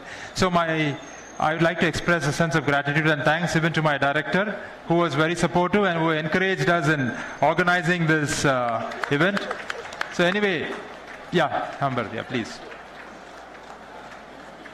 So as I said, last but not the least, I would like to express my gratitude to my entire team members, especially Amber and her tremendous team of officers, and also from GIZ. It was mainly Sharda and Sagar. So they were with us, supporting us in each and every thing. Even we had Geetanjali there. So she has also helped us a lot. So thank you very much, and thanks to all the speakers who made time and came to India, and also from India who came here So, and shared your knowledge and resources. We'll take them, yeah. So thank you very much, and all the participants, so for your vibrant participation and your feedback. So thank you very much, and now we will close this session, and we have a small tour before we go to the lunch. As we go, we will just see two things here, the soil padon and the land races stall, and from there we go to lunch. So that, since we do not have time, we cut short the tour. So I request all the speakers to join us for the tour, and thank you very much. And another round of conference maybe the next year, hopefully, and I hope everybody will come. Thank you very much. Yeah, bye. Next year we will have a conference proceedings. Yeah, we are going to have this conference proceedings. Someone should we take the Dr. Anthony for all his continuous moderating, running here and there. Thank you. So. That's it.